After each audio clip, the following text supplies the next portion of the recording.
chatting room. And there I am, and there you are. Hello! Salutations, everyone. You're just a PNG on my side. We're both PNGs over here for me. We're both PNGs. Nath, I thank don't you for the see- resub. I don't see me on you.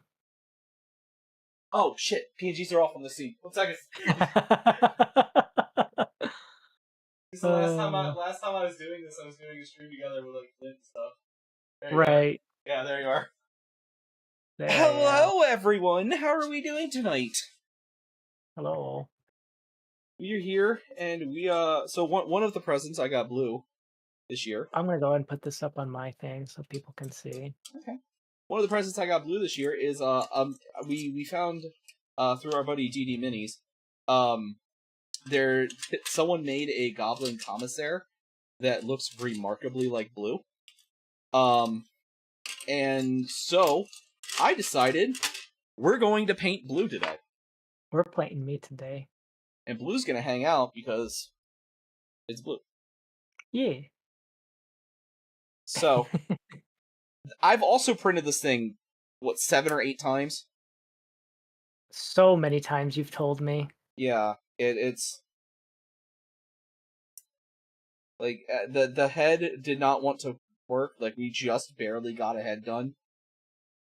These are all, you see all these failed parts? I threw stuff out before the last, like, 6 times. Deus, thank you for checking out the Dungeon Master's Guide to How to Run Your First BDSM Event from the class library. It's birth. Yes. Blue's birth was yesterday. Also, Crow, what up? Crow says hello. Hello, Crow. So I'm just cropping everything so I don't have everything. I just have the painting bits. yeah. This is the part of 3D printing no one ever sees when I'm peeling stuff. This falls under fair use. You see how many pieces are here?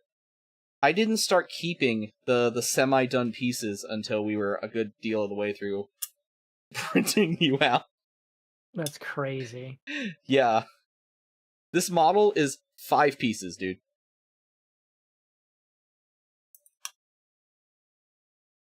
So tiny. Pirated minis. I mean, they're not pirated. These are customs. Yeah, I can make you a bigger one later. When I figure out why that's... Lock that down. Copy. Go back to the chatting room. Paste. There it is! It's visible for everyone now. It's just on your head currently. So I'm gonna bring it in here. Can't hear. What can't you hear? Kato, that's amazing, Neff. No, Neff can't hear, apparently. It's alright, I'm used to not being able to hear, because, like, I can't pop in on, like, half of my friend's streams because I'm at work. Or Blue, how often do you get the work mark and then I don't say anything else? Frequently. Except for that one time that I'm like, wait a second, I'll just type something so you can read it on the screen and then respond back. Yeah. That was the only time. But yeah, so that's... Okay, actually some of these jackets are fucked up. That's... Alright, this is a good one. But like, yeah, so... See, that's your little coat. It's my coat. It's your coat. It's so tiny. Yeah, and out of focus. Yes, tiny and out of focus, yes. You know, for some reason, I thought it was like going to be amiibos for some reason. I don't know why. I can make them bigger. But I can actually make it bigger. But I was going to... I had another idea to do with this that I told you about earlier. So I left it at regular miniature size. Right. And then I could go back later once I figure out why these fucking things won't print and print you a bigger one. Zoom, enhance. Yes, we can enhance. Sorry, I'm talking about my own stream. Oh. It's still kind of like on that verbatim of like, my phone wants to join you, but I'm like, I don't want people to see my face and hear my voice. Itty bitty exactly. Yeah, thank you for checking out. Would you like fries with that for the class library? I'm gonna step aside so people get a better view. There Yeah. we go. So those two, that's the only set of legs that succeeded. The only set of legs. There's one of the good heads. There's your chainsword, Oh my gosh. and then the rest of these bits. And I'm gonna get some skulls too, and we're gonna put some skulls on here. But we're gonna put you standing on your busted corpses of your spawn.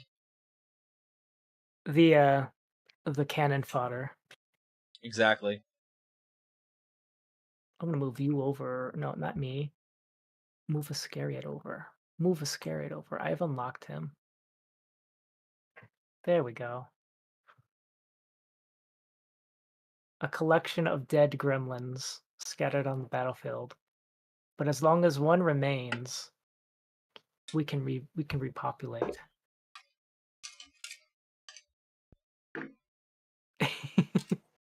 See, now if I ever get you to come play a miniature game with me, you can be yourself. I can be me. And then I can make you a bigger one for display later. This is the guilt trip you into coming to play a miniature game. But Blue, your HQ can be you. I can be me. You're shocked to stole it. Yeah, that's fair. Prof, I bought a bucket. What's it full of? Water and the dice. But there's only one view. That's where the water comes in. Oh no. I have to print you a squad.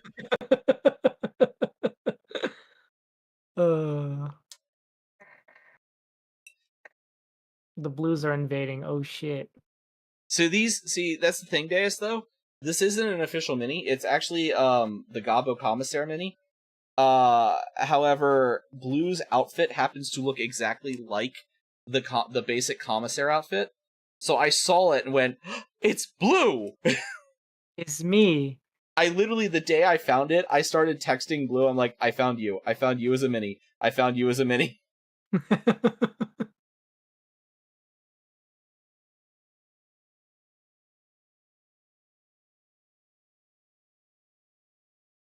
I have no hats currently, but perhaps maybe Blue 3.0 might have a hat and a removable jacket. I mean, just, you can. Hats are one of the easier things to take off. Like, it's gonna, The tricky part is like having it be moved, like hand holding the hat tucked in. The salute. True, actually. A couple nibs on that still. It's fine. Copyright, customs are still making many for. Yeah, that's true. That's true. I'm gonna roll the die. You're gonna roll. Okay. I'm gonna roll the die. There we go. Dice rolled. Blue, thank you for checking out Salty Tears in You. How to season your food for the class library. Delicious. They teach you to season your food. Will you stop eating the wires on my wall? No. I understand. Have a nice day. It's always funny because like now I have it visible. So like I talk and then I see the meat that I see my hat and a whole game move. They light up. Okay, After I can't see you from where I'm sitting. You're on my other screen, but that sounds fantastic. Because like I have cropped it so we just see the painting bit. So I have your shoulder pad, and then I have the top of my head and the cap. So if you were to lean over to your from audience left, if you were to lean audience left, you would be visible. But for the most part, it's just your shoulder bit. Oh. Ah! I said audience left, not your left. I was getting my drink.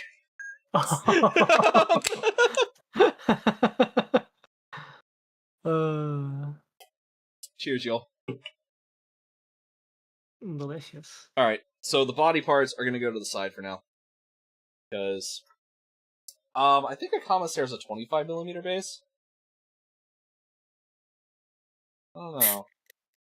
But also I'm gonna probably dig the other body parts that failed out of the trash and paint them and just make a big pile and just a little tiny gremlin on top, which I think will be hilarious. Hilarious. Yeah. I've conquered myself. Yeah, exactly. To know thy enemy is to know thyself. Make a burger and then fighting. Have fun. Oh no. Oh my. So that's a baggie of blue. That's a baggie of me. Remember, don't add water. Mage? That reminds me, you saw a Mage free check. end, and you're like, what if I paint this up as blue too? Oh yeah, no, the same person had a Gabo Freerun that I was gonna like. I didn't buy it yet because it's $15, but I was gonna like, oh, I could paint this as blue too. I think I'm just gonna find a bunch of like goofy anime characters that are Gabos and paint them as like the various forms of blue. I gotta go fill my water Yeah. bottle up. I'll be back in a second. Hello, chat. It is I, Blue the Gremlin. I am here to entertain you until the water bottle has been obtained, and then Prof accidentally spills it, and then there'll be more of me. How are you guys doing tonight? That actually raises a pretty good question there, Blue. Yeah. Acrylic paints are water soluble, and you use Uh-huh. water to thin them. Oh no, you're in a catch-22, aren't you? I'm in danger, aren't I? Oh no. You hear me now? You're not. Well, sorry, quote unquote.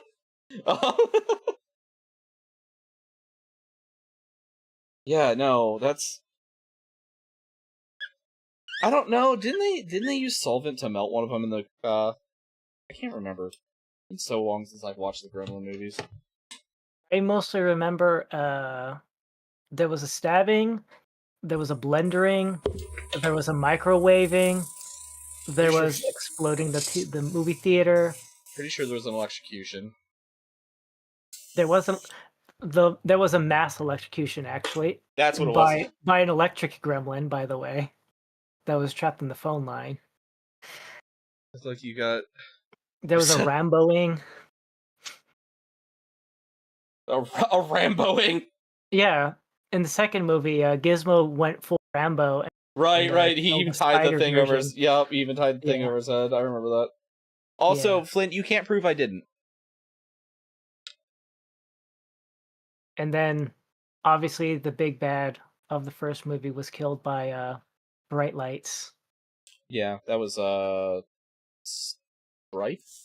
Stripe. I kept Yeah. wanting to say Spike, but I know that was wrong. Very much. You know, as much as I love those movies, I have not seen them in the time Lunecra and I have been together. I think the last time I watched them was before I knew Lunecra. It has been in my adult life, but it's been that long since I've seen those movies. Honestly, finding the second movie was the hardest for me. I was only able to get it as part of a Gremlins 1 and 2 and all of Critters pack.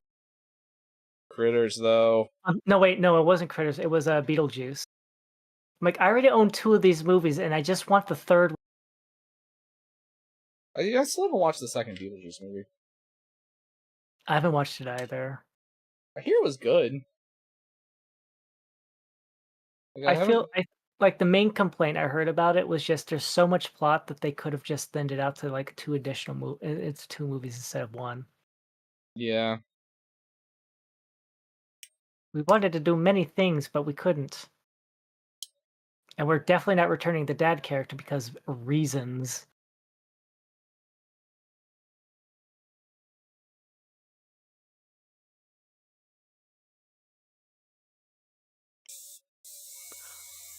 Oh boy.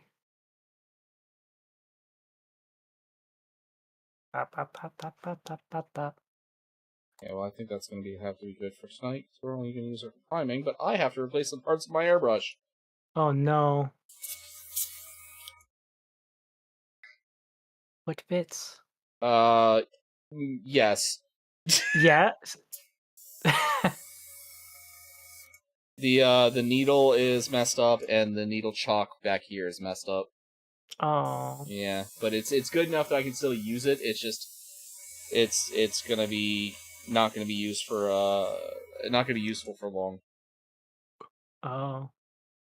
All right, Blue. So first things first, we get to prime you.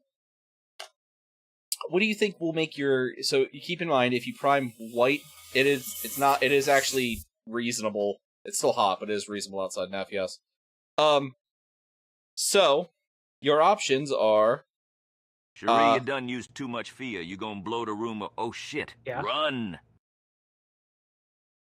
God damn it. We can prime it white, we can prime it gray, or we can prime it black. Based on what we prime it is going to determine what how dark the shade over top of it is. Okay. So the green I'm going to use is the same green I used on my Tyranids, because I feel like that would give you a good color. A color. Give me a second. I'll grab one. Remember, I'm blue. You're blue the green. I'm blue. I really like the green one. Oh, you mean blue? It looks green to me. Oh yeah, but that's blue. So that's what it'll look like after it's shaded and stuff. Ah, yeah, that would fit definitely for like the skin tones. Yeah, And the so eyeball. I did that over black. What do you think? Yeah. How would the darker green come out? For the hair. For the hair. So what Yeah. we do is we take this and then we go over it with a blue wash to darken it up a little bit. And then we probably hit it with this to give it the highlights.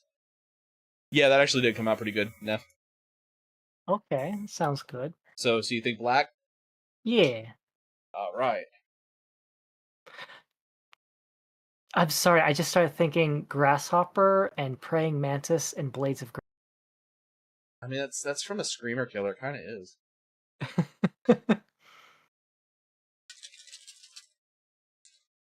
Okay, that leg has no bio.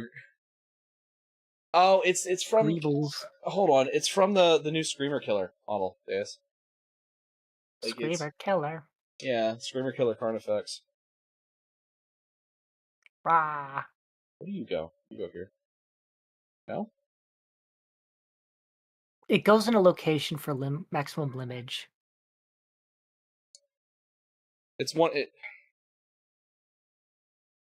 Try not to fuck my camera up.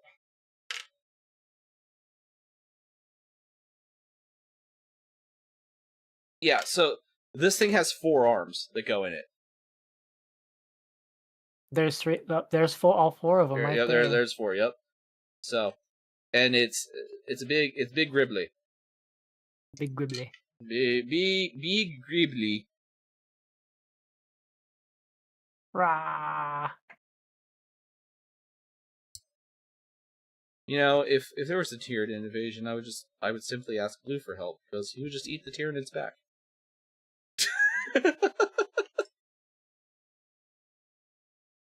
You know, that just makes me think of how much more fun when I was playing Helldivers this week. Have fun. How much more fun it was to kill the bugs than the Illuminid. I haven't fought the Illuminid yet. Like I told you how I feel about Helldivers. Like it's one of those games that's fun, but I can only play it for like short bursts. Before I get like bored of it. But Right. like I haven't fought the Illuminids yet because I haven't played since they've come out. They're kind of like a lot of their like they have like mechanical stuff that makes me think of World of Worlds. Like they have the tripods and stuff like that. But they also have like how do I describe it?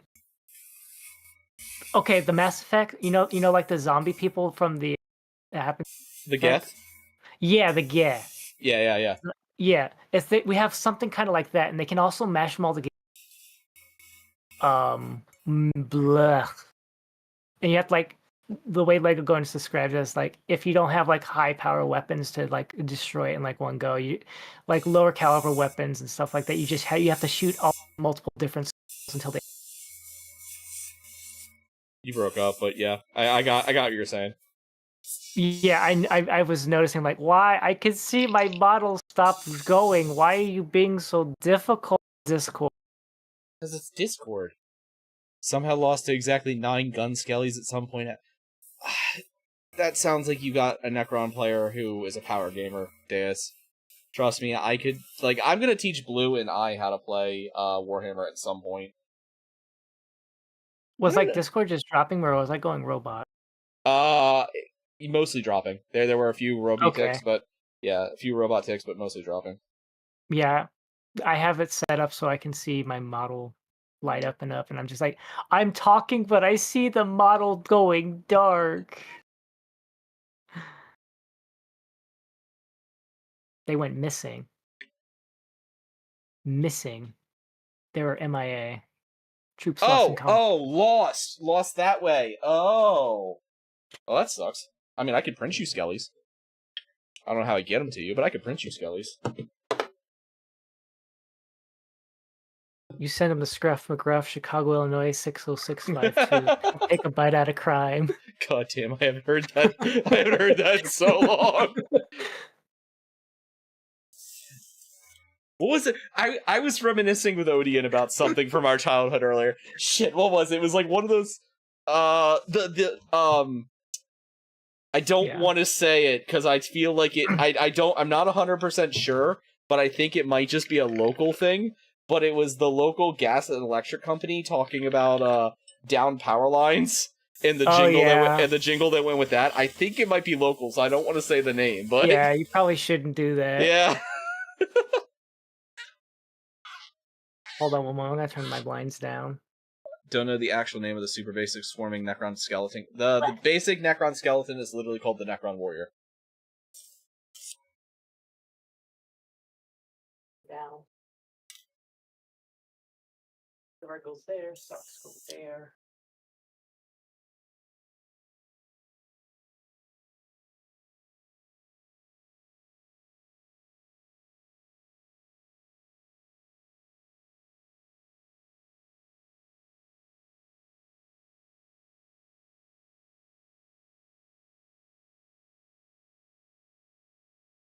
I'm fairly certain.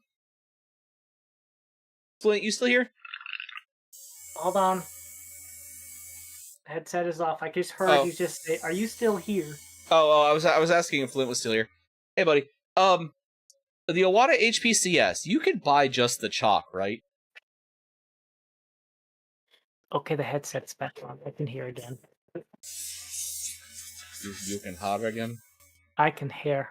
You can hear? Yes. It's like when I is like playing Dead by Daylight and I say, there's a survivor to your left. And then I looks to the left and see survivor like, Blue, how did you hear that? And I'm just like, I have ears. Okay, I have ears. So obviously I haven't played a lot of DBD lately. Like I've kind of fallen off the train. I really want to get back on it, but time. I was playing and I had the kids were watching me because they really like watching me. And Middle Gremlin really likes when I play artist, right? She just loves the way the artist looks and everything. And I'm sitting there, and I have my headset on with just one ear in because I'm dealing with kids and stuff. And I'm going, and I stop and turn immediately and grab a person out of a locker. And she goes, "How did you know they were in the locker?" I'm like, "'Cause I could hear them whimpering, sweetie." Like, people don't realize how much sound plays into that game. Especially on the survivor side, because a lot of the noises they think that's at one audio, but it's like so much louder on the killer. Yeah. I remember there was a game I was playing as a character and I was going up against a streamer, a Twitcher, and Lunecra happened to be watching, and Lunecra said, "Yes, they're live." It's like, okay, cool. I'll go watch their perspective after the fact because I like to do that because it allows me to learn how to be better and stuff like that. Well, you can see like what they did to counter you and stuff like that. It's Yeah. doing the research, you know. And then they jumped into a locker while injured without any perk to make them quieter.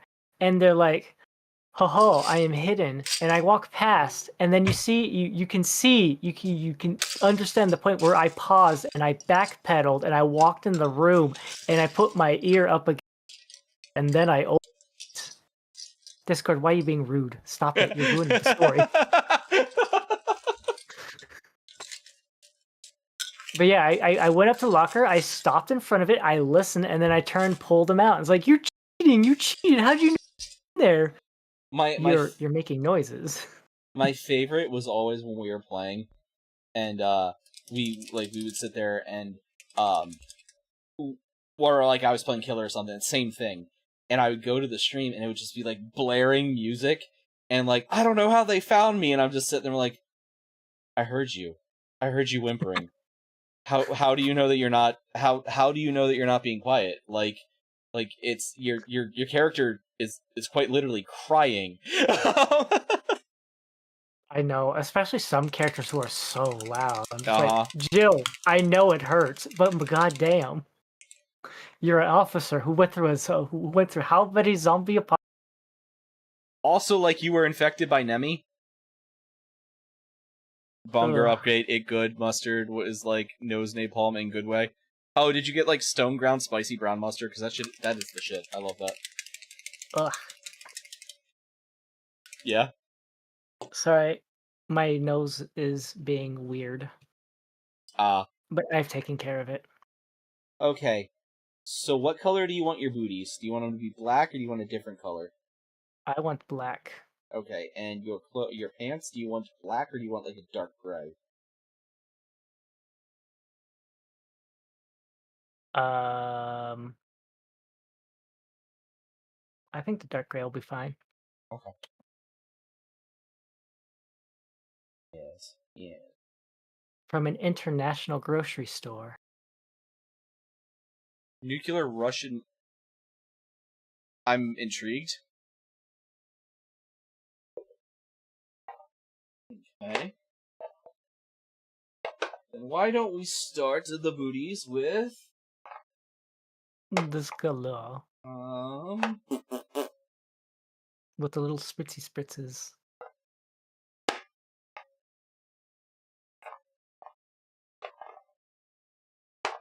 What the fuck is it? Which color is it? Okay, so hold on. Of course, the drawer won't come up.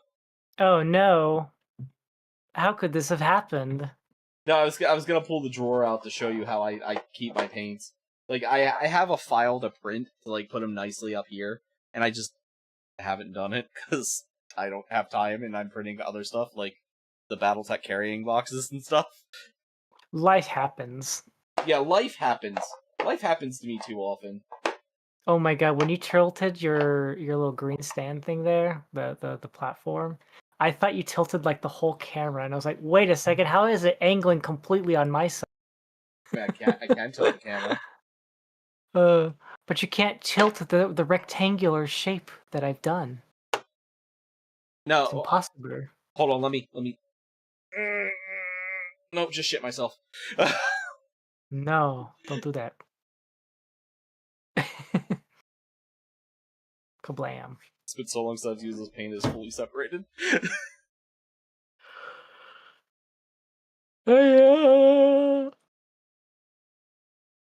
So what are you doing tomorrow, Blue? Tomorrow, I am playing Deltarune Chapter 4. It'll be a blind run. How has that been, by the way? I don't know anything about Deltarune, keep that in mind. How has that been? And could you elaborate on what you mean by that? Like, the only thing I know about Deltarune is that it was made by Toby Fox, and it's one of those things, like, I intend to get to, so I've, like, actively tried to avoid, like, direct, like, story spoilers and stuff.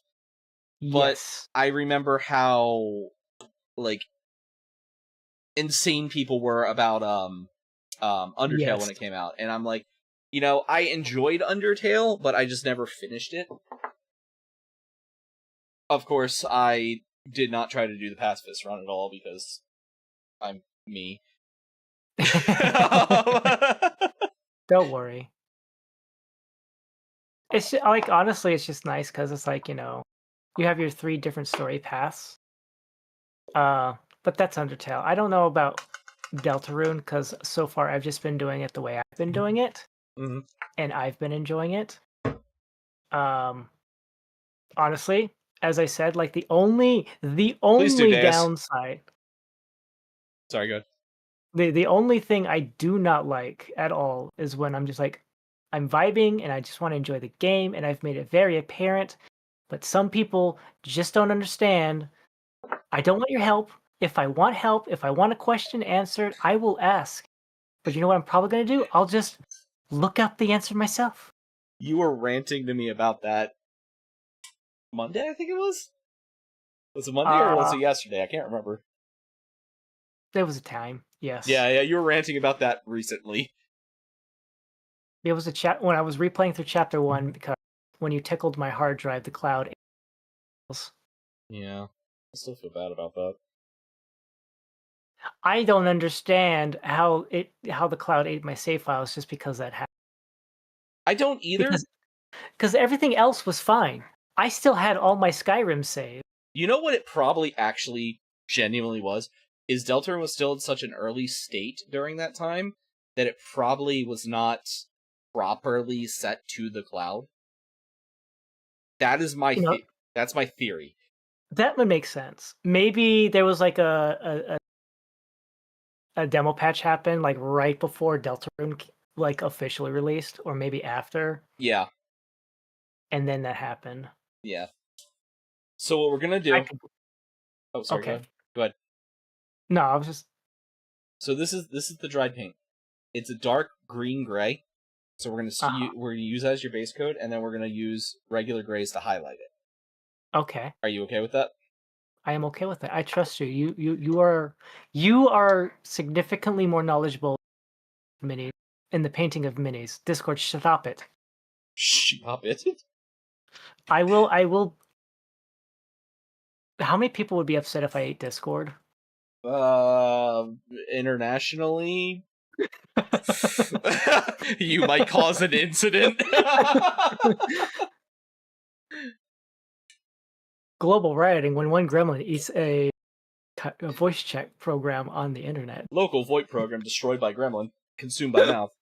Actually, less people than we probably think, because I bet you there's a lot of people who are not admitting that they are completely into VoIP. You probably have those still. You probably still have those people who still do Ventrilo. Oh, I actually know a few people that prefer to use Vent still. I know like 2 people that still use raid call over Discord. Oh, I haven't heard that in forever. That was TeamSpeak was the first one I used. Vent was the first one to use, and then we used TeamSpeak, and then raid call, and then Discord is the progression we made. I think I might have skipped the raid call. Actually, that's the color of like Tanya's uniform. Of course it is. Now that I think about it.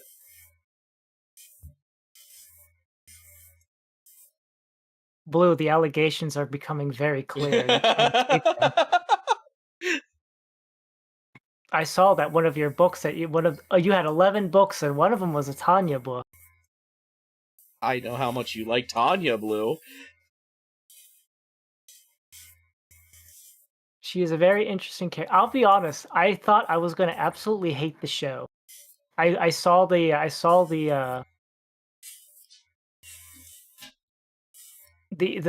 art piece that they were using. Mm-hmm. That little top down with her leaning like, and I'm like, oh, like even in just looking at the name, I thought like, oh yeah, this. I have my prescription, my prescribed notion. Somebody threw a thing at you. Yep. Hydrate. Cheers, Vol. Also, thank you for checking out the abridged history of the Imperium of still a shitload of volumes. Cheers, bud. How you feeling? But like when I actually watched it, it was like, wow, the only thing I had to get used to was just the way they do the noses and the lips in the art. And then when I started reading the light novel, because I'm like, I want to know what happens next. Because so many people I know got dragged into that rabbit hole, specifically with Overlord. There's just so much in Overlord that just gets cut out from the show. I've heard.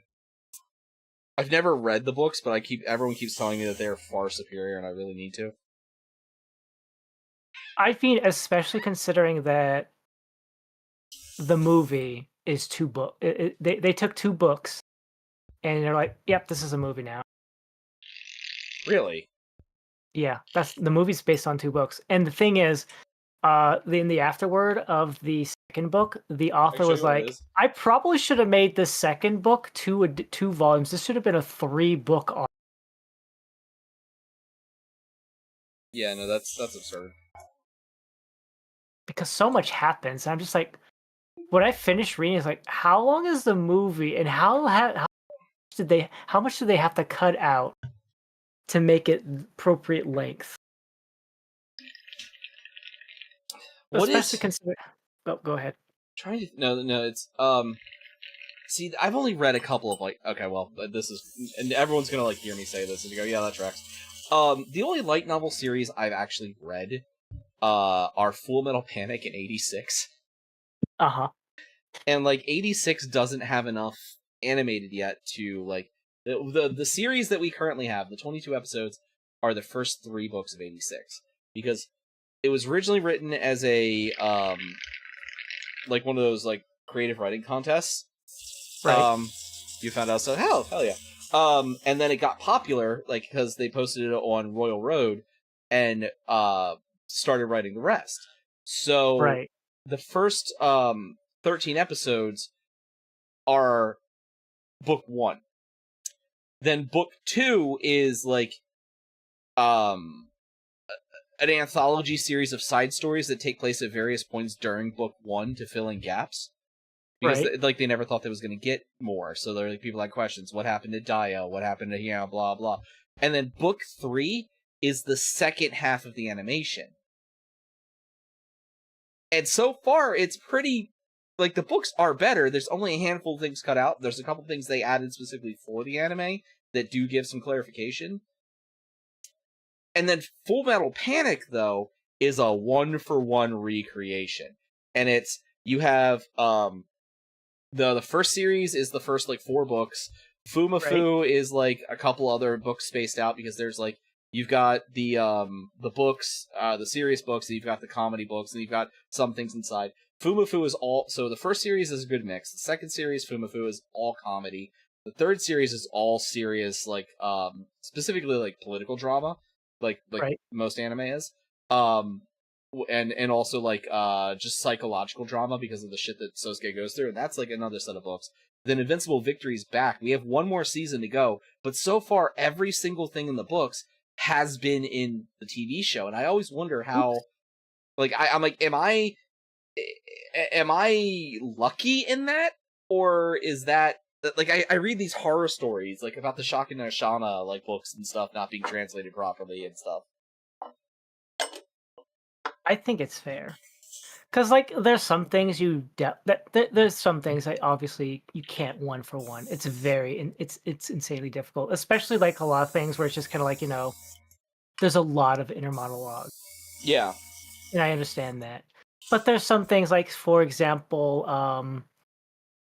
I'll use Overlord since we already established that. In the first season, during I would say the third arc, which is the last, I think, 3 or 4 episodes, something happens and Ainz goes to get some consultation from somebody in the books, which is my brain is not braining. Astolfo's one of Astolfo. I think that's Astafolo. Yes, her. One of her sisters. But they don't do that in the anime. They just go straight to the vault to start prepping up for the counterattack, as it were. And it was so interesting that because we don't meet this sister. We don't meet this sister in the anime until season 4, even though she should have theoretically made her appearance in season 1. Yeah, because, like, you know, the last time I saw something like that where I was really, really invested in the books, and then I went to watch the excuse me, The anime. It was actually a movie for this one, was the Aragon books. And I don't know, did you ever read Aragon? No. Okay. The movie fucked everything. And they cut a major character out. They cut a character that's kind of... I understand why he doesn't seem very important if you've only read the first book. He becomes incredibly important later on. He's also happens to be one of my favorite characters in the series. They change things seemingly just weirdly. Like, there's so many things in there, and it's just like... Why couldn't you one for one this? This was literally written with the idea of becoming a motion picture of mine, versus like Ready Player One, where the changes, I know a lot of people like aped on the changes and stuff, but the changes made sense like in the media transition. So like changing the first trial from in the book, if you guys haven't read it, the first trial in Ready Player One is you have to solo the Tomb of Annihilation, the OG Tomb of Annihilation module for D&D 1, and then you have to beat the Lich at the end. Instead of fighting them, you have to beat them in a game of Joust, the old arcade game Joust. Oh. Yeah, versus in the movie, it's a race. It's a race. And I understand that change. For the book, it reads really well, but the movie, that's a whole different movie. That could be a whole movie in its own, just trying to beat the Tomb of Annihilation, and it's... There's times where it makes sense and times where it doesn't, and that's my point. Like, I think of that, and I think of, like, how different Congo, the book, is compared to the movie. Yeah, yep. Try to summon your Mimic Tier, Miss League, I Kamehameha, fuck you. I feel that. That's happened to me before. Yeah, but no, exactly. Oh. No, I was agreeing with you, sorry, go ahead. But, like in Congo, like in the movie, the apes are so fucking aggressive and all over the place and boo boo boo boo. Whereas in the book, during the daytime they're pretty docile, and they act like normal gorillas and stuff. Like they're just like they're gray gorillas that are never been seen before, because the way they're gorillas don't normally have such gray fur.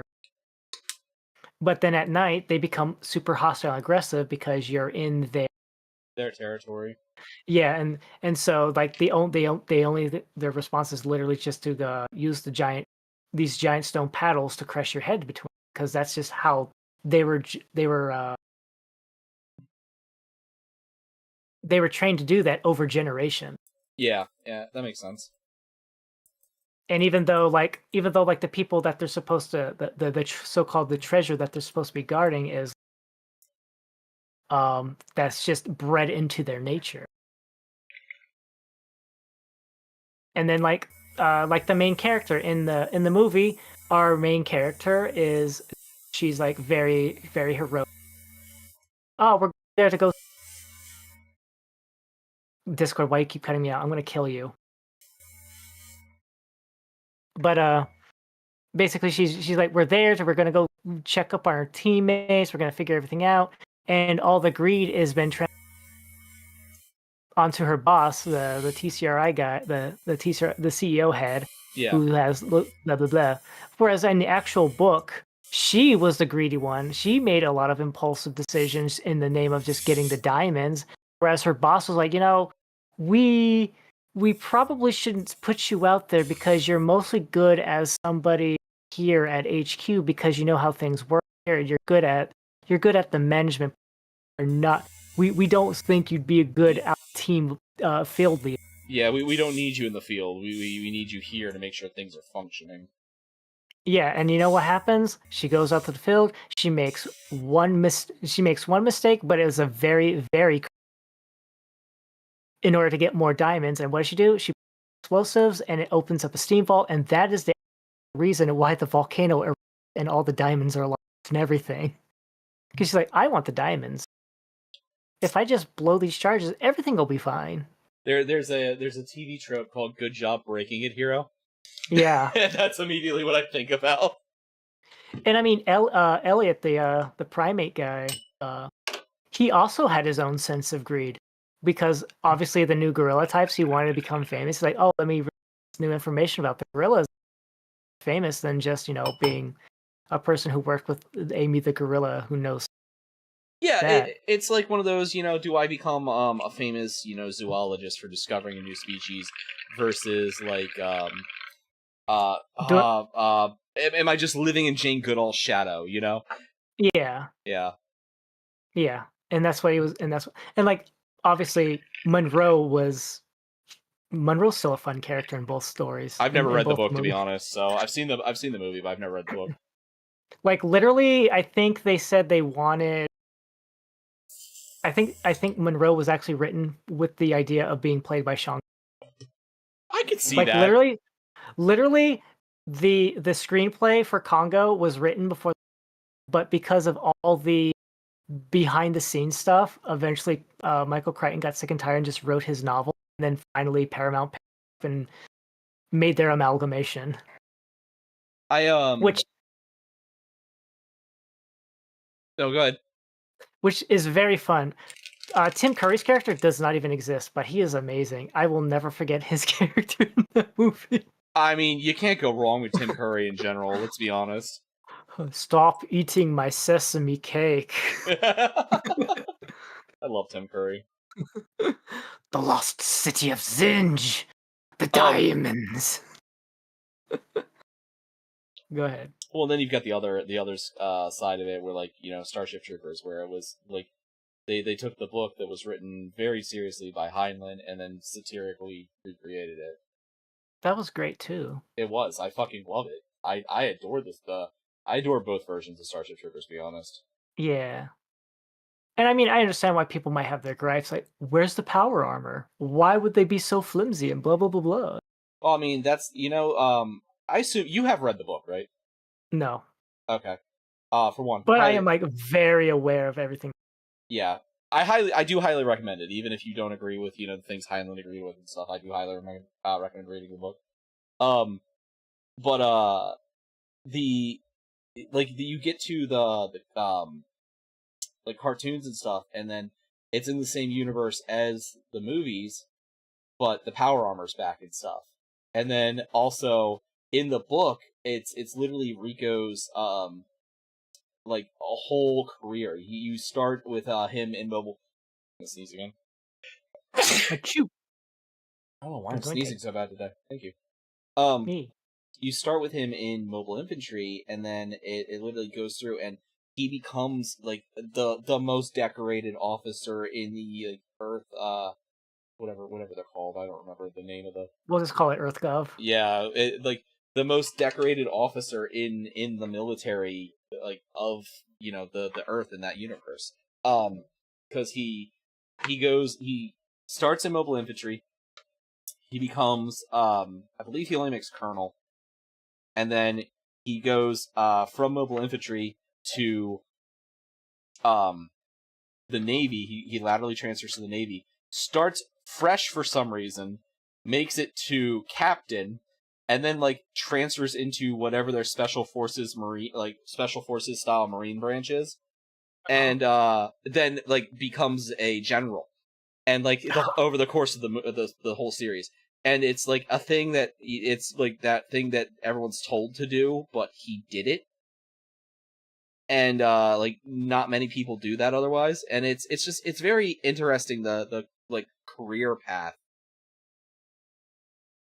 But then like you watch the movie, and it's Rico is the unarmed mobile infantryman the whole time kicking ass, and I'm like, it's still good. I still love the movie, but like, give me the power armor where every time he jumps, grenades launch in 4 directions. I know they did the power armor in the first Starship Trooper games that came out like late 90s or Yeah. whatever, whenever it came out. Oh man. Can I join the discussion? I know that's up to Blue. This is his day, Flint. Yeah. I just Um, want to keep chill. but I'm sorry. yeah, yeah, the mobile armor in the books, he every time he hits his jump pack, it drops grenades because the idea is he's being swarmed, and it's a design feature. It's not something he like did. All of them do it, but the idea is they're being swarmed by the bugs. So when they trigger their grenades, it blows out the area they're around to let them rocket up. So it drops grenades. The grenades go. The bugs get shot back. And then as they land, it shoots another series of grenades to give them a safe landing zone. Yeah. Thank you, Val. Thank you, Vol. Thank you very much. My birthday was actually yesterday, but I appreciate it because I know. Thank you. But also, like a lot of shit from Warhammer is based on Starship Troopers. So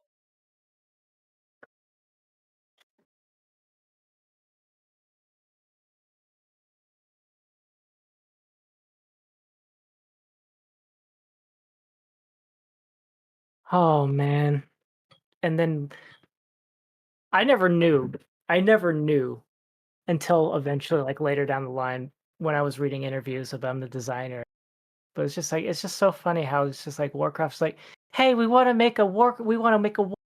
Check this out, and they're like, no. It's like, okay, it's not Warcraft now, okay. yeah. I bet Warhammer's kicking themselves in the ass for that for a while.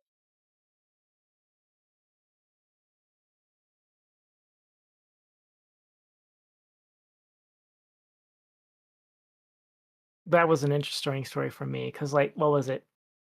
It was just like made friends with a neighbor, moved into the house next door, made friends over a Burger King Kids Club calendar.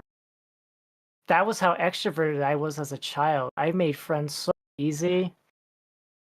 Went over, learned that they had a computer that they play video games on, and one of them was War. And my dad, he plays on the computer. He plays Civilization too, or Minesweeper. He played a lot of. And then so basically, why are you being weird? Is it? Do I need to? You know what? I wonder if Discord's trying to read me from a different microphone. It's possible. Where the fuck are my jeweler's loops? Codename _Zaku just raided with 7 viewers. Zaku! Zaku, welcome in! Okay, is it read? I think I hope that fits. How was Hades, boo? It was the Hades. How would the Hades? Oh, welcome in. I'm Professor Iscariot, Arcana, History, and Folklore. You died? Yeah, I wish I could. Welcome in. I'm Professor Iscariot, Arcana, History, and Folklore. And I'm here with my buddy, Blue. And we're painting blue currently. Yes, we're painting. Blue is green. I'm green. So go ahead, Blue. Hello. Would you like to introduce yourself? Hello, I am Blue Whisper. I am a gremlin. You can call me Blue for short. And I'm green. I like the blue one. I feel like everyone that gets that joke is like not here or long gone. I like the blue one. I like the green one. Oh, that's blue. You mean it's green? It looks green to me. No, but it's blue. Miss Killingham by a hair again. Oh, that sucks. Floorkeeper, welcome in. How are you doing? Hello. I am looking for. Time... Oh, sorry. Go ahead. I'm looking for my jeweler's loop so I can actually see your face.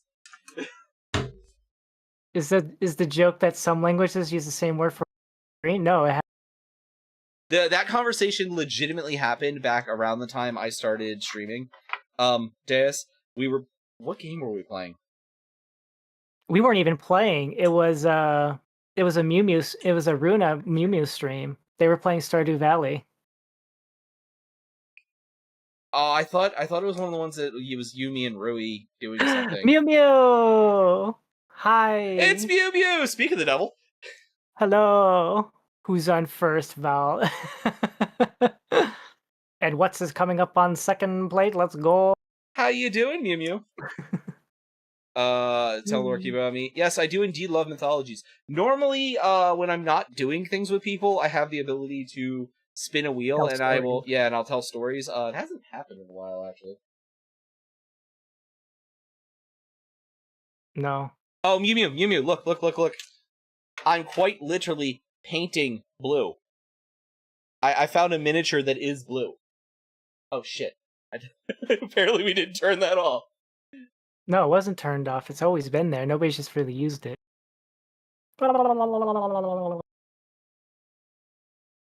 Stopping on the Covenant prison. Of Black-Eyed Kids. Oh. I'm sorry, I was using my hair thingy. That's why. Do you want me to tell the story? What's the story of the Black-Eyed Kids? How long is it? It's kind of more of a story about a phenomenon. But how long is this going to take? I mean, I could keep doing this while we just talk about it. That's my only concern. Yeah, it's not very long. So basically, it's it's a newer style cryptid, is what it is. It's censored. Censored. It's a newer style cryptid. So basically, hold on, I have to eat a bot real quick. Oh, okay. Bot get devoured. Yes, eat the bot.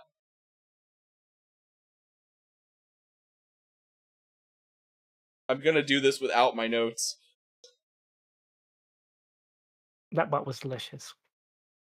How would it taste like? Canada. What does Canada? Canada tastes like maple syrup, doesn't it? Zaku, get Lander. I need to know what Canada tastes like. Canada tastes like hockey and maple trees and igloos and snow and geese. So, oh, Canada. Sorry. Hold up. Maple syrup and moose hooves. So saith villain of legends. That makes sense. Like the Moose Track ice cream flavor. Moose Tracks. The Black-Eyed Kids. They're kids who got punched in the face very hard. Yeah, that's exactly what they are. No, so basically the story goes that you're sitting home late at night, and oh, by the way, knowing about Black-Eyed Kids makes them more likely to happen to you. That's a fun little thing. But you're sitting at home late at night and you hear a knock on your door, and when you open the door, it's you hear nothing really out of the ordinary, but there's a child there. Normally, late adolescents, preteens, or young teenager. And they might be dressed a little awkwardly, like they might have clothing that might be an era or two off, like instead like someone today showing up dressed as someone from like the 70s or something like that. And they get real insistent on coming inside and using your phone and stuff like, I just need to call my parents, or they'll be here soon. I just didn't want to wait outside. Would you? And if you tell them no, you remember the story now, don't you? No, I'm thinking of the Courage the Cowardly Dog episode. Car broke. Oh, yes?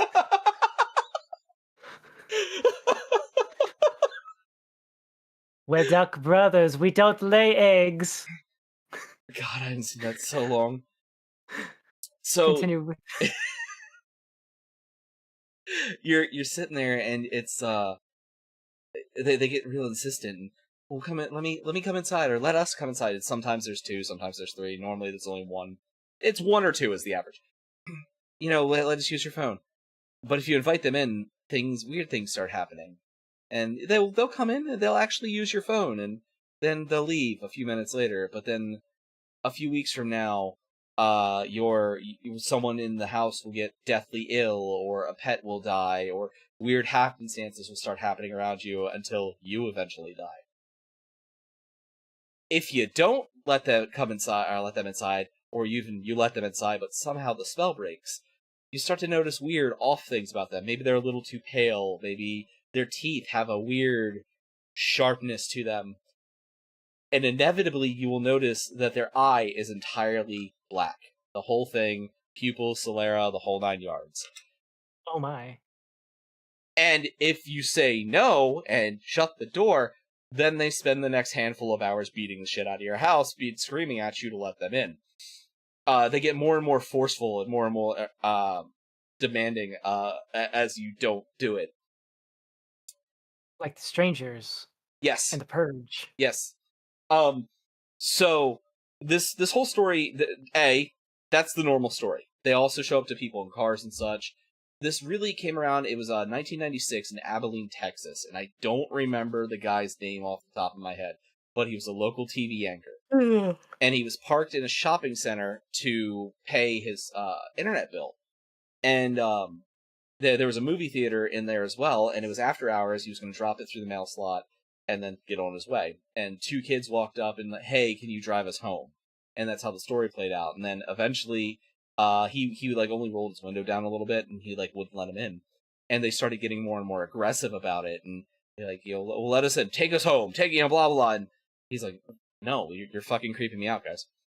And he eventually drove away after realizing they had like black eyes and stuff. But that's where the story came from, and it got popularized. It got spread around the internet through one of the online forums. I don't remember which one. And then they started popping up all over the place.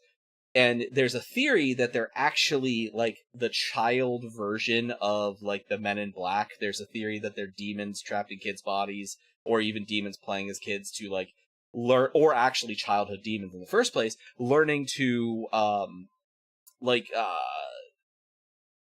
condemn people and entice people and such. So the there's also an inverse of them called the White-Eyed Kids. And it's the same thing, but they always show up either after the Black-Eyed Kids, or they show up while the Black-Eyed Kids are giving you shit, and they scare the Black-Eyed Kids off.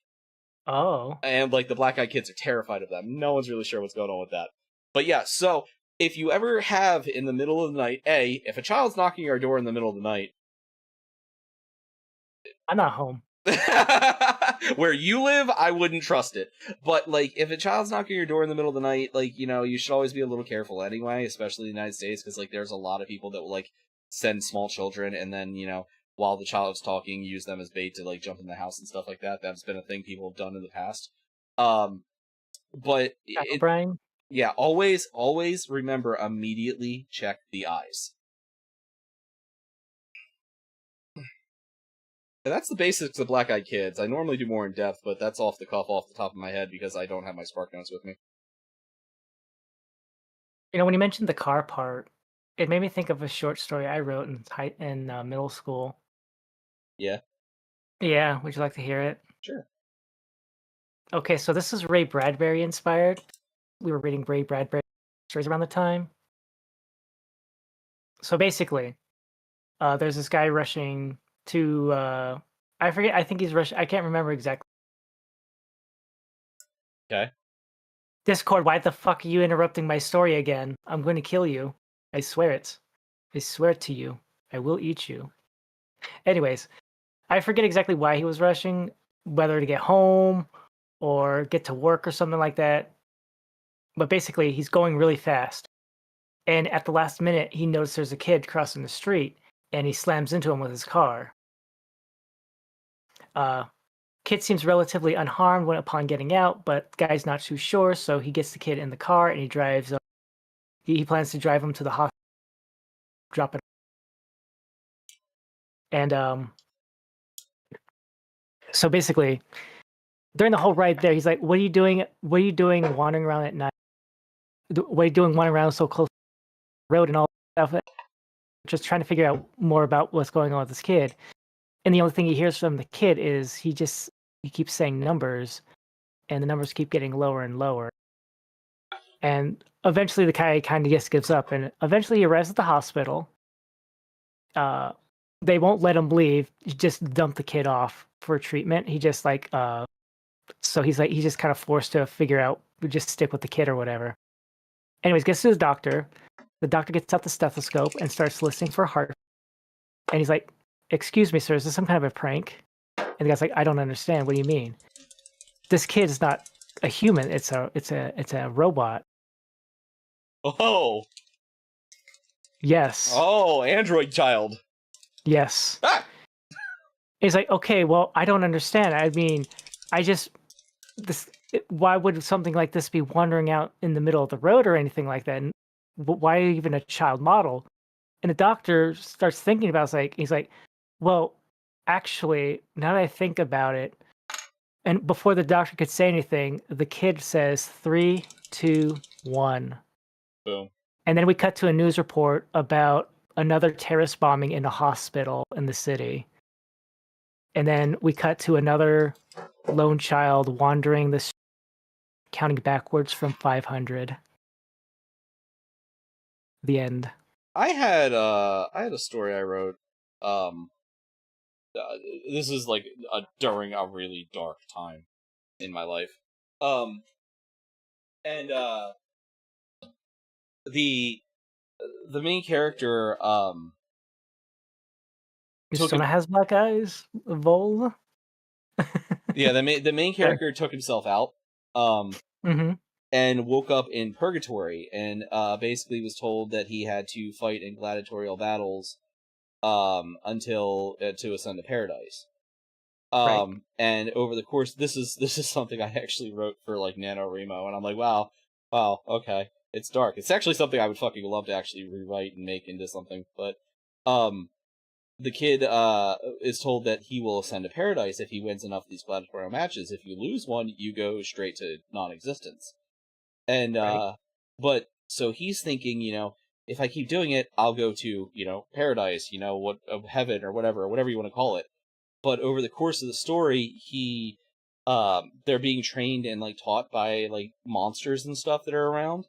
And over the course of the story, the kid degenerates into one of the monsters, and at the end of the story, he's found paradise because he's become one of the monsters that, is training the next generation of fighters.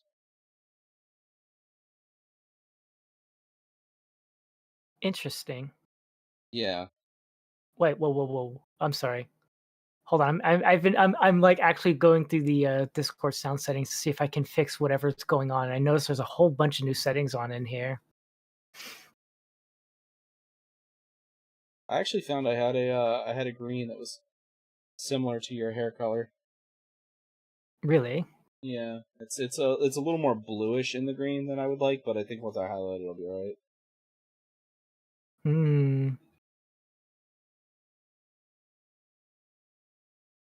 Also, I don't know if she's still here, but Mew Mew, the story button emote, actually all of my emotes except one were made by Mew Mew.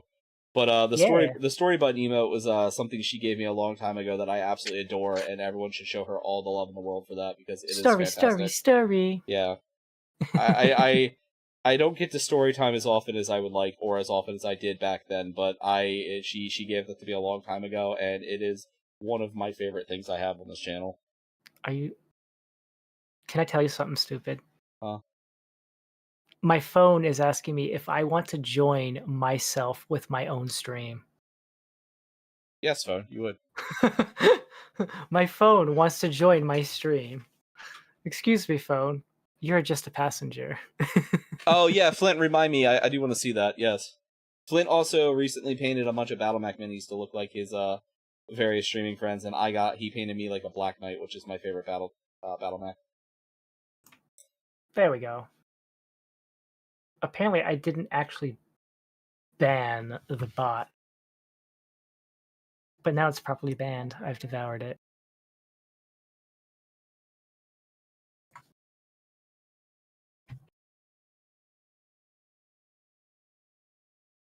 Story enjoyer. Yay, Mew Mew. Yeah, the story. Let's go. Stories are a lot of fun. People just don't spin them anymore. But also, I normally don't do them if I have other people on the stream with me. Yeah. Flynn, I don't think I showed you, so that I almost just launched your legs. This is the updated. Not my only legs that came out perfect. Yeah, I tried printing this model 7 times altogether, and then I just after I started getting parts that were working, I just started printing like full plates of individual pieces until I ran when I got home from work today. Everything was ready except the head. I had yet to get a good head. I ran 2 plates of 10 heads because I have an Elegoo Mars and an Elegoo Saturn. 2 plates of 10 heads. 3 of them came out usable. 2 of them came out really good. 1 came out I could have cleaned it up, and then a bunch of half heads. So we're gonna put them on this base and make Blue stand on a bunch of his dead corpses. But yeah, so that's the updated color scheme. This is my Black Knight, by the way. This is the mech I'm currently piloting in my BattleTech campaign, and it's also my favorite mech. So yeah, it is a lot of heads, isn't it? But they all became cannon fodder. yeah, I toned down the colors a little bit, and they look a little more military. So As long as one gremlin survives, we can always reproduce. Blue, I need to know something. Yeah. Is the water would that be like a form of masturbation? No. The self production? No. Thank you, Flint. Or is it just like It's a catalyst. Or is it just mitosis? Do gremlins just produce through mitosis? Water is the catalyst that causes the mitosising. Mitoses. Yes. It's not like Godzilla. I mean, I'm sorry. It's not like America-Zilla, where I reproduce by just mass-producing eggs in a stadium and then I feed them fish. Although I'm sure that they would enjoy that. Oh no, I've inspired art. Oh no. Oh no, I've inspired art. One day I'll get some of my art ideas made.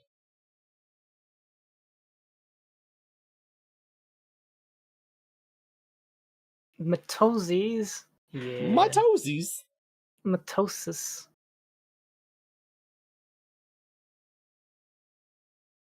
I'm married to water? No, water is just a catalyst to cause the multiplication process. Yeah, he's in a gremlin body. You don't feed him after midnight. You don't hit him with water.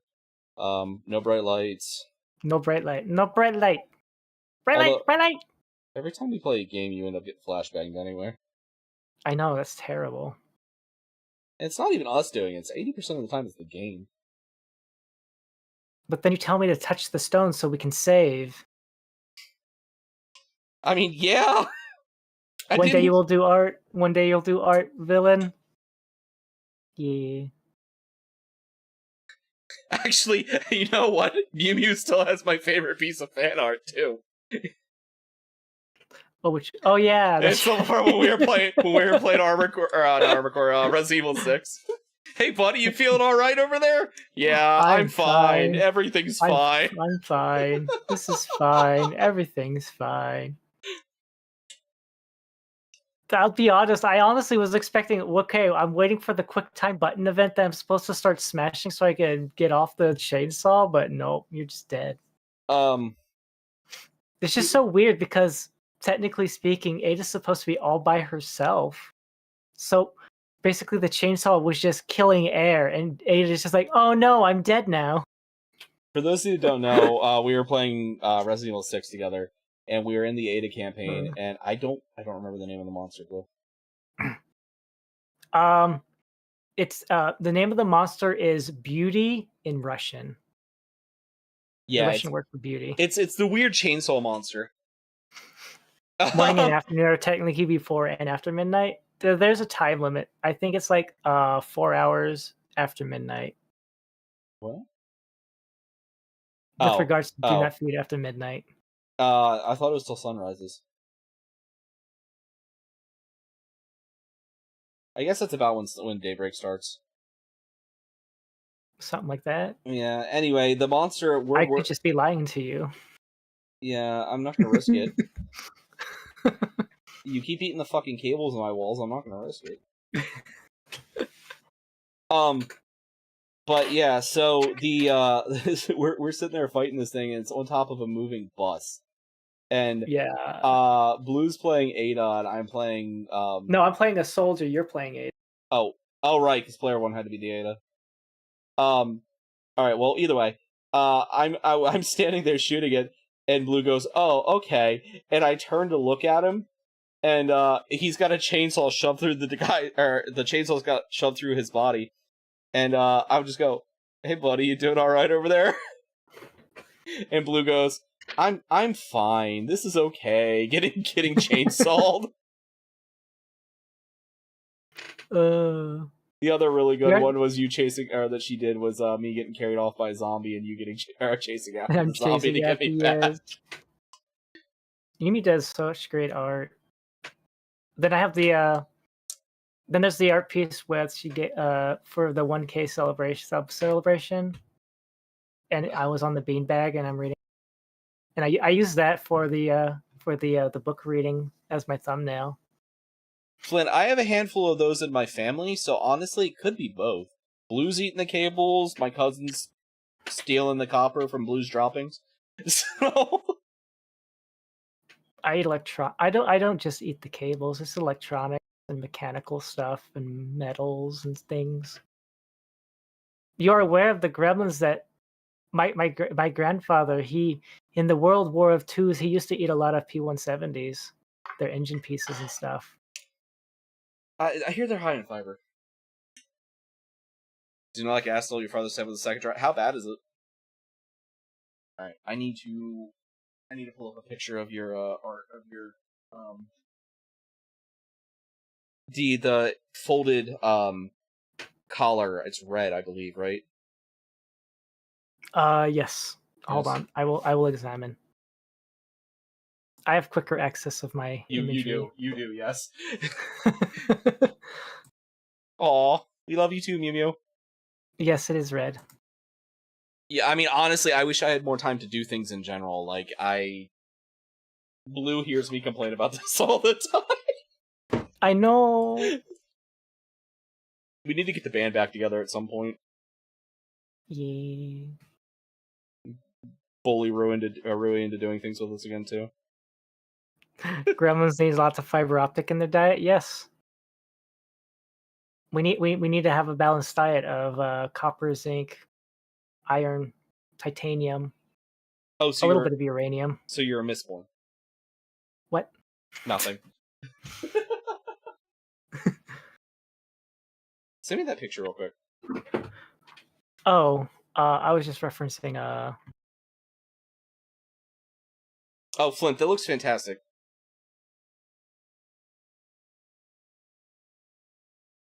Pulling you up. I just have a folder open to all the commissions I've had done. There you go. Okay, so we're gonna be doing this a little differently then. Let's see. Your code's gonna be a little fancier. We'll do the collar in red there. We'll leave that black. We'll do red on these ones, and then do the gold Finals. Okay, I know how we're doing this. Here we go. I have a better. This is my garbage spray paint art from the little thumb bit she showed me. Okay, yeah, that's exactly what I just described, so that works. That is quite exactly what I just described. I didn't paint the weaponry because I don't know the decimal for gunmetal blue. You know, I don't have it either. It's like my favorite color, and I don't have it either. Aw. We'll just slap that under WIP. Weep.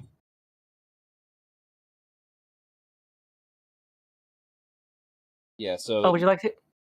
Okay. I was gonna say, you want to know the funniest response comment I got for the Attack on Titan meme thing I did? What was that? It's not the outlandish thing that Blue says that is hysterical. It's the honest to God grounded apology.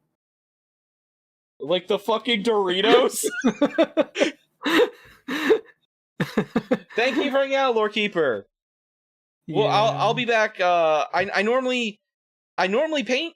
Lately, it's been a lot of not doing painting, but that I do. Technically, I want most of my content to be miniature painting, but I've been very busy lately. Very busy. Let's see here. I can go find it real quick for verification. I do think that was a weird thing to say. Dorito meme was probably my favorite one you've done in a while, though.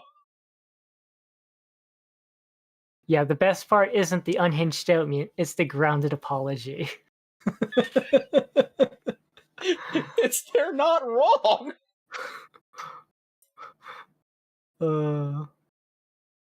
They're not wrong at all, actually. I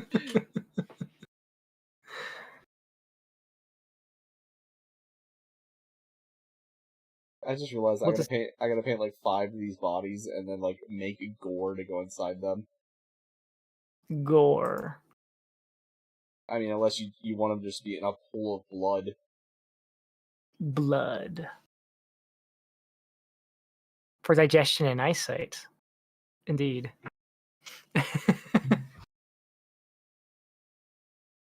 I have to have my senses tuned so I can find things better, so I can eat them. Yeah, no, that's not the most unhinged thing you've ever said to me. But, it's pretty high up there, and that meme was just perfect in my reaction. I was like, because it's like after that aspect, after you just said, what? My brain immediately went to that meme.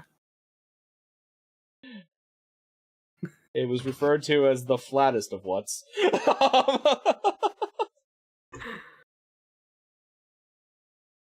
And I thought it was so funny because then I went back, like, remember I said that thing? It's like, I don't remember in the stream. It's like, because I didn't tell you in this stream.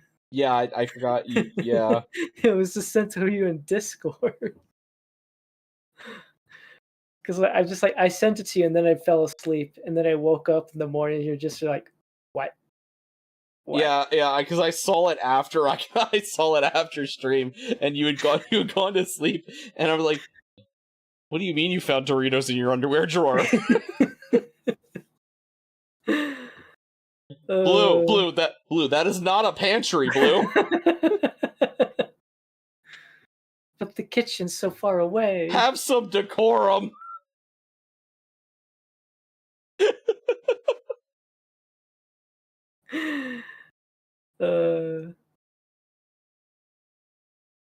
Look, it's got a bag clip and everything, so it's properly sealed.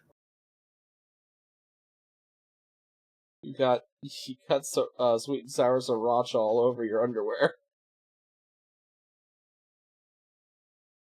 I still have that bag. I still haven't finished it.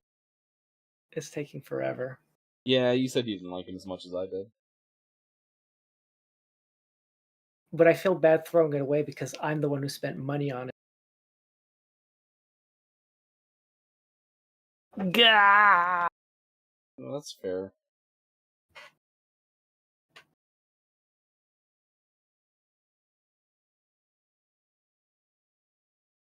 Oh, wait, I have an idea. Yeah? I'm gonna have to print a bigger one of you for this idea. Okay. What's the idea? Don't talk to me or my son ever again.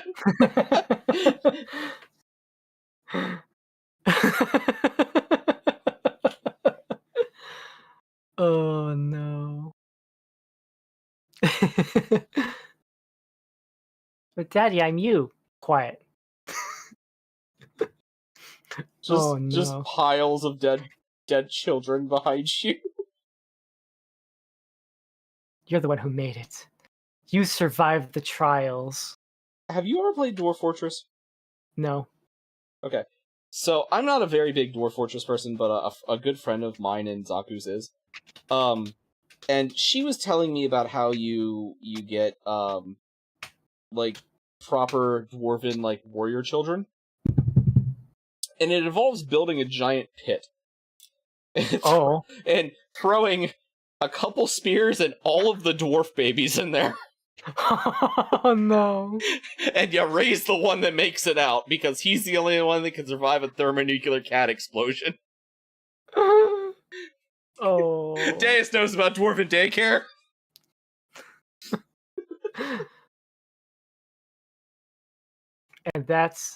And one of those dwarven babies grew up, became Bane from The Dark Knight Rises.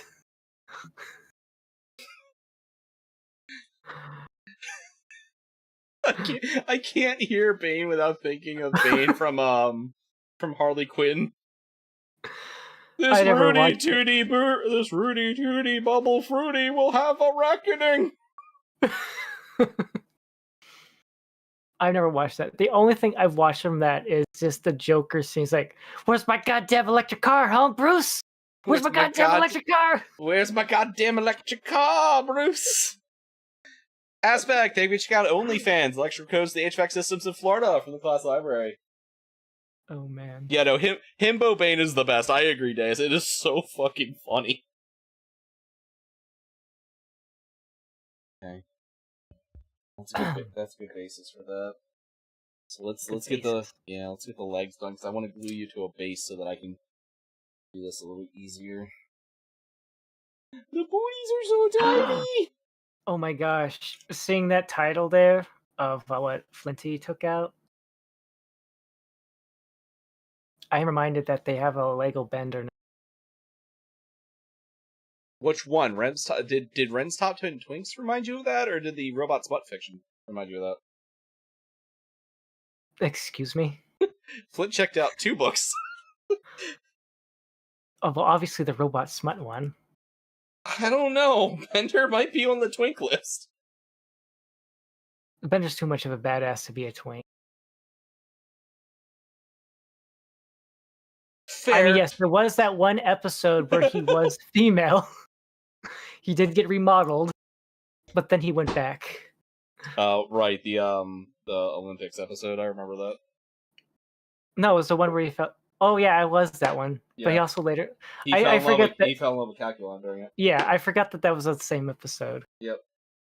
But of course it was. Where is my black color? Martha, right, I used all of that one. Where is the black colored? Taylor, this is one of my favorite books that I have in here, and it's the Big Book of Bestowing and Sentience, and is one of my favorite books in there because it is such a, like, easy but dumb joke.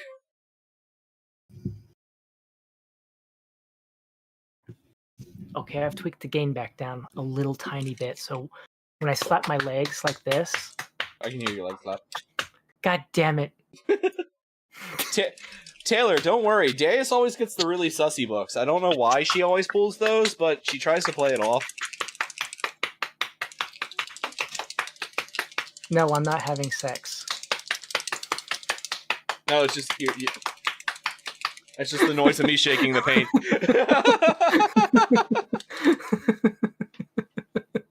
90% of the time you're just... That's true, actually.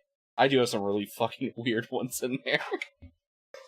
You can thank Neff and Flint. Actually, Neff, Flint, and Blue gave me, and Zaku gave me almost all of the books in there.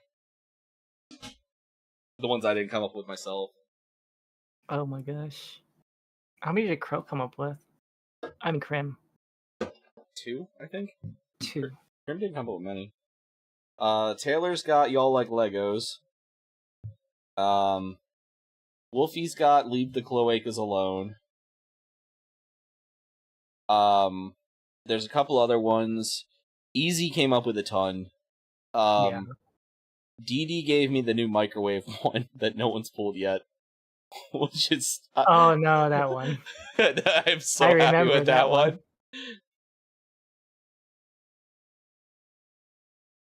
I did add them, Neff. I did add them. The Function Seduction, A Guide to Fantasy Genitals. I think that was that was either you or Flint gave me that one. I think it might have been Flint.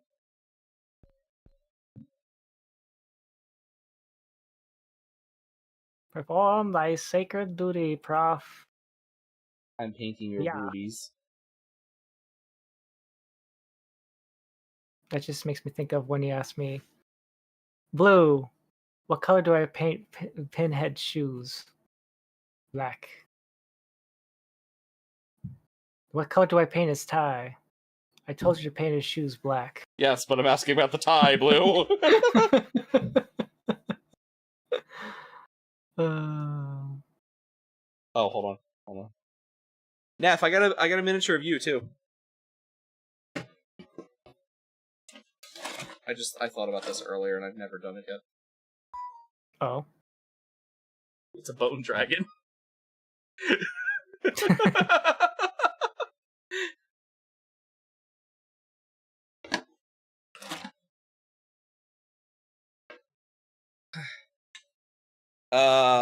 But Deus has checked out planes, trains, and other places you refrain from touching yourselves. Hiya.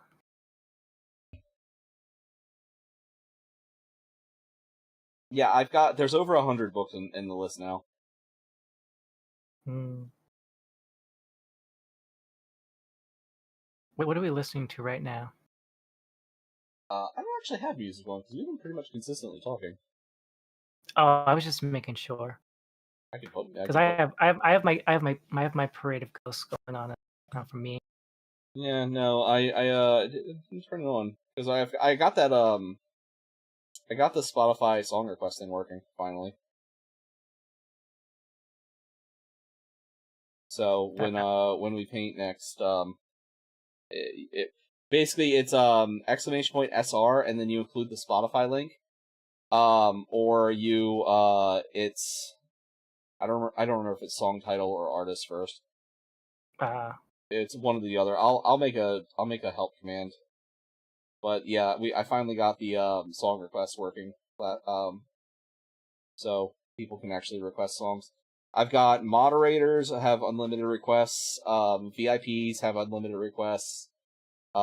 Subscribers have 10 requests. Followers have 5, and followers have 3.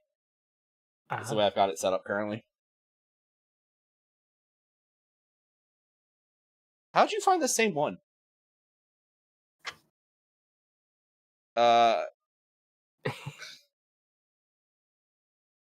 Jorgen to penis is my favorite part. Song request is not working right now, Deus. I have it turned off at the moment.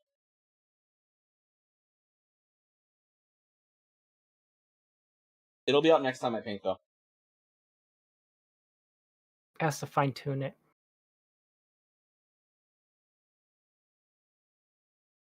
I'm kind of afraid because I have sent some really dumb shit into Zaku song requests, and I'm afraid of the revenge. You haven't done the sing punishment game, have you yet? I have not done that. I have to do that still. What else? There's that. There's the World of Warcraft trial. I have to play Roblox and Minecraft. Each streaming with my kids. I have to do. I still have to do a hot sauce challenge, but I have to buy one. Oh yeah. Yeah, that's why I haven't done that yet. You also haven't done the wet sock one, have you? I have not, because I'm not sure what I want to do it on yet. You know, maybe that's it. Maybe, well, I don't know. Do you want to deal with me being angry for wet socks for a whole stream playing DVD? We could do that. Yeah. Yeah, playing. I have to get a game that I can rage at, or like feel just generally incredibly uncomfortable at, and not piss people off around me is the problem. Let's make music together. Let's make sweet harmony. Otherwise, I would just do wet sock Monster Hunter, because it would be funny. Oh no, I have to be a good father. Oh god, Night Rain. Yeah, fuck it, I'll do 2. I'll do 2 of them. Instead of having to buy the hot sauce, I'll just do 2 wet sock streams. Fuck it, I'm a masochist.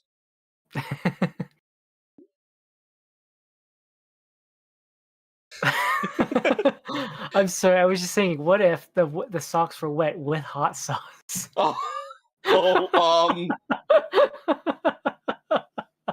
We're doing it live!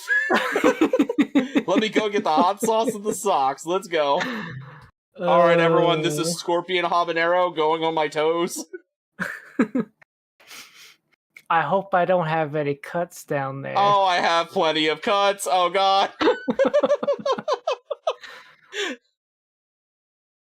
Why are we talking about Java again?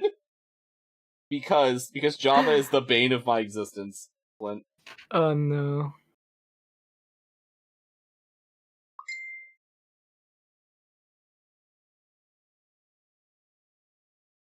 Oh, Neffy, no! Oh, I'm not okay with that.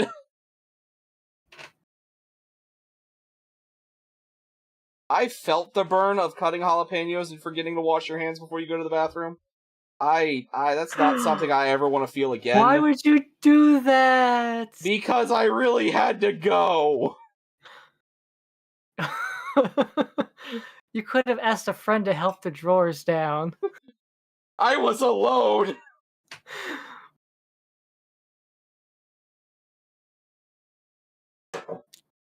Okay. I was living alone at the time. It was just after my ex prior to Lunecra and I broke up, and I hadn't left the apartment yet. I was on the ground crying. The husky was concerned but wasn't sure what to do. Sorry, because like the first thing you said was when you're like, I was like, why didn't you have a friend help you? It's like, I was alone. It's like, why were you wearing pants then? Because...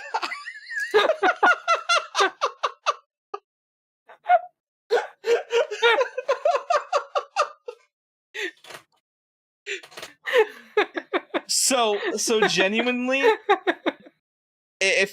so as much as I make jokes about it, I'm not a big fan of actually being naked. I'm almost always wearing at least a pair of, like, at home, I literally own one pair of shorts, and they're literally a pair of basketball shorts that I sleep in and, like, do stuff around the house in and stuff, and a t-shirt. And that's pretty much what I'm always dressed in, unless I'm at work or out and about, which at work, you know, it's khakis, the polo, and all that shit, because that's what I got, business casual stuff. And then normally it's just jeans and a t-shirt. I lived alone for 6 months. And refuse to walk around the apartment while I'm completely alone naked, right? Their story gets better. I don't know if Zaku's still here. Hold on. Because our friend Leander was down from Canada for Zaku's wedding. Uh-huh. Right? Right. And he used to be, so when we were playing Final Fantasy XIV a lot, he was the Dragoon in our first raid group back in A Realm Reborn. That's how we met him. He's since become a very good friend. He's family, you know, the whole 9 yards. He comes down for Zaku's wedding. The whole time before that, I'm just like, you know, I'm just gonna like stand in there one day, and just, you're not, because we're picking on him because like he's real innocent at this point. Like I love Leander to death, but the boy was very innocent when we met him. Right. And I say boy like he's not a couple months older than me, but and I'm making jokes about, you know, like, no, I'm just gonna show up like naked, or you're just gonna turn around like I'm just taking my clothes off or something, and not intending on doing it all. Just, you know, the standard jokes I make and stuff, like you know, just the making eye contact, you know, like at a bonfire. Right. So him and Krim decide to surprise me the day he's supposed to fly back. Lunecra is at work. It's me and the oldest, because we didn't have the middle child yet. The oldest had it was right around the time the oldest turned 1. I don't even think Lunecra was pregnant with the second one yet. Okay. I get him down to a nap. I'm working overnights at the time. I'm working overnights as a security guard. I put him down for a nap. I go to get in the shower, because my normal routine is, you know, get up with the baby, make sure he's fine and stuff. But like he's kind of at that stage where you can't really leave him alone, so I wait until he like goes down to his nap so that I can go get a shower and stuff. I go to get a shower, realize I never locked the front door of our apartment. The very first time I go running out of our bathroom, butt naked, to lock the door of our apartment, it was a one bedroom apartment. So it was it was an open kitchen. This was the front door. This was the living room, kitchen. Here, bathroom here, bedroom here. The bedroom, the baby was in the bedroom. I come out like this. I'm rounding the corner to run to the here. And as I round the corner, my door opens. Oh, no. And it's Leander stepping through. And he goes, "Hey, and I go, "Why are you in my house?" Because he goes, "Whoa!" And I go, and he looks at me and goes, "Why are you naked?"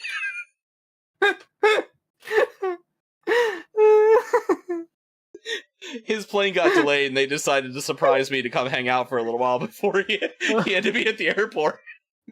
And that's the story about how I joked about showing everything to my Canadian friend and then accidentally did it. Oh no.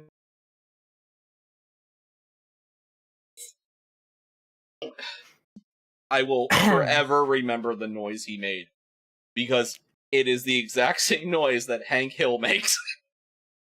What? Boo! Boo! Hey, bro!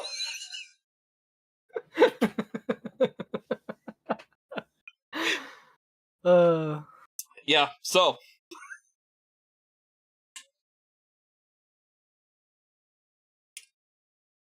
I hope Zaku was here. He fucking loves that story.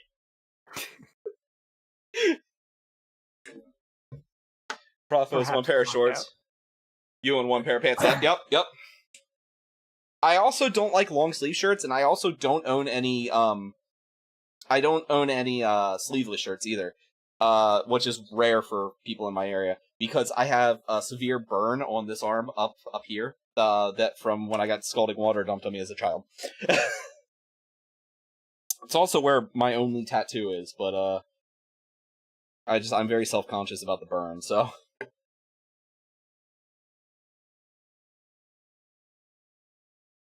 would like more tattoos, but I can't show them at work. Such is life. Yeah. Wah, wah, wah. Banana. Wah, wah, wah. Banana.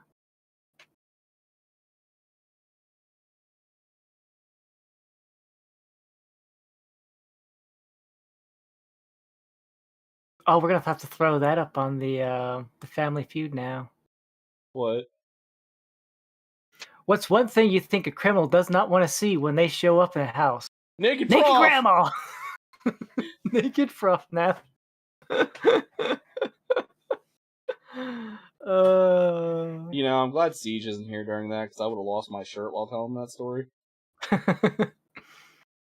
I'll let you know, you're just a PNG on my thing, so you don't lose anything. Oh, that's fair. We're doing great, guys. Thank you so much. I appreciate it.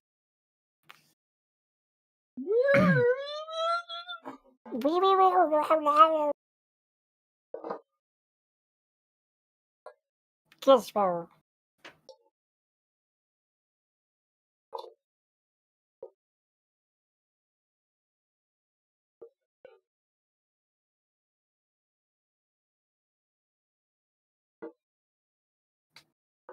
Ba-da-ba-ba.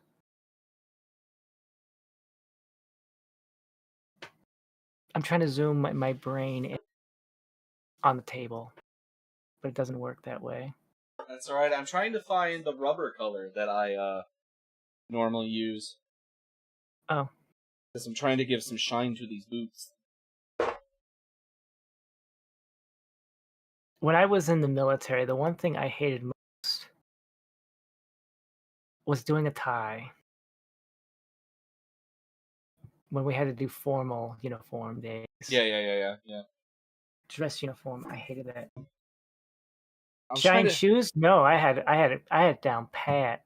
Shining shoes isn't hard at all. My ROTC program, we had, it was a naval ROTC program, so I had to do the ascots. And I was so happy when I made chief, because I could wear a regular ass necktie when we had to do formal dressing. I learned how to cheat at shooting shoes. Yeah. I never shone my shoes. They were permanently shined. Oh, did you buy the Forever? I don't remember what they're called. I improvised and made my own. and no one found out. Did you laminate them? Did you just like clear coat varnish a pair of shoes blue? And nobody found out. Fucking bravo, you know?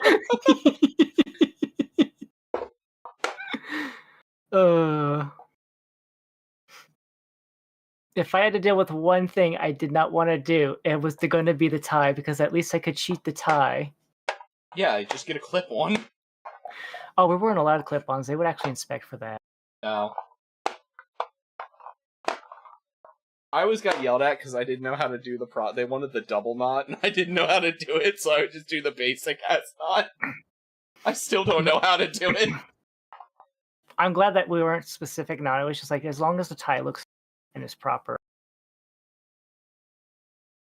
But they would make sure you weren't wearing a clip-on. Yeah, just yank it. Yeah. Yeah. Trying to get all the base colors laid out at least. There was one funny time though when somebody did wear a clip-on. Yeah. They had to shine everybody's shoes later. But yours was fine. I volunteered that I didn't mind it. Mine were really good, so I actually had a backup pair they had to shine. Amazing. Perfect. Days, Because Sorry.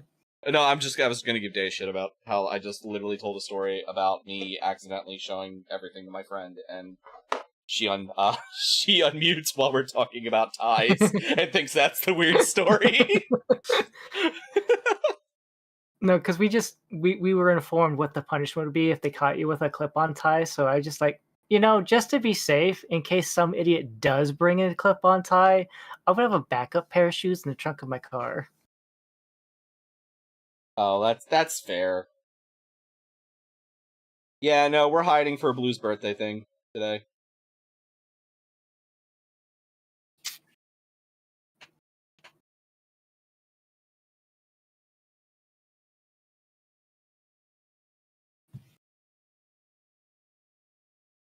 Oh, why has the camera got to be so blurry? Oh, sorry. No, I understand. I got a document camera because remember when I was first doing it and I didn't have the document camera and I had to constantly adjust it? That was awful. Yeah, this is supposed to auto adjust, but like I've got to as long as I'm not moving all the time, it will eventually. Yeah. I'm trying to get the legs done so I can glue it to a base. So if I put you there, and then I can put a bigger one directly next to it, and that'll be on the 50mm base. You think that's good? Yeah. And then we'll pile bodies behind it. Yeah. Oh yeah, is that feeling a lot better? Days this werewolf GF brain code.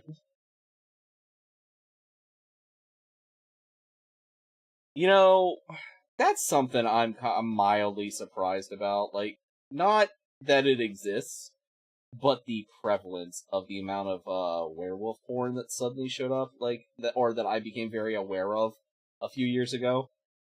Like, I'm not surprised it exists, but I didn't think it would be as common as it is.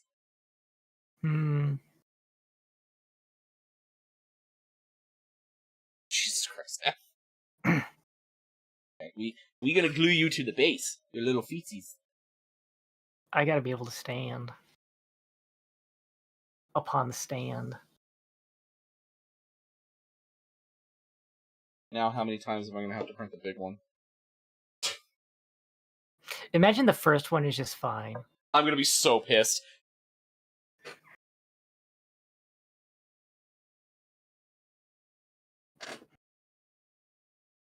The little gremlins are like, we rebel, we rebel, we rebel. If the first one is perfect, I'm gonna be so pissed. I mean, I can understand, but also think about the happiness of not having to reprint it again. I mean, true, because I do have Trench Crusade stuff I need to print for some people. Make it background. Noise and Master Magic. Okay. We gotta do some highlights on them pants, and I think well, I gotta do red highlights still. Let's dig the red out. The red. The red. The scarlets. The Scorn red, because I use P3. Scorn. Yeah, Scorn is one of the factions from War Machine. I don't think they're currently in the game though. I haven't looked at the new version.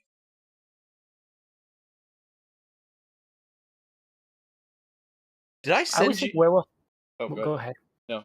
I was gonna say Werewolf the Apocalypse is what I think of. Yeah, Wargame put it more visually out there. I think you're not wrong. They probably both had a hand in it. But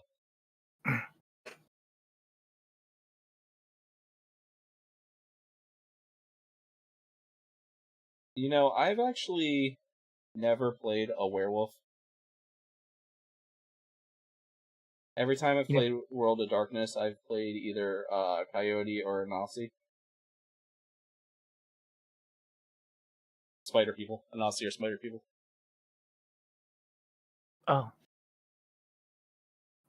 What was the thing you were saying? Did you ever send me? I was thinking about the pictures of the new War Machine box set that I was given. Paint. Oh yeah, you showed me that. Yes. You were very happy about it. Yeah, I remember. Yeah, I don't remember why, but I was gonna say something about the shark guy.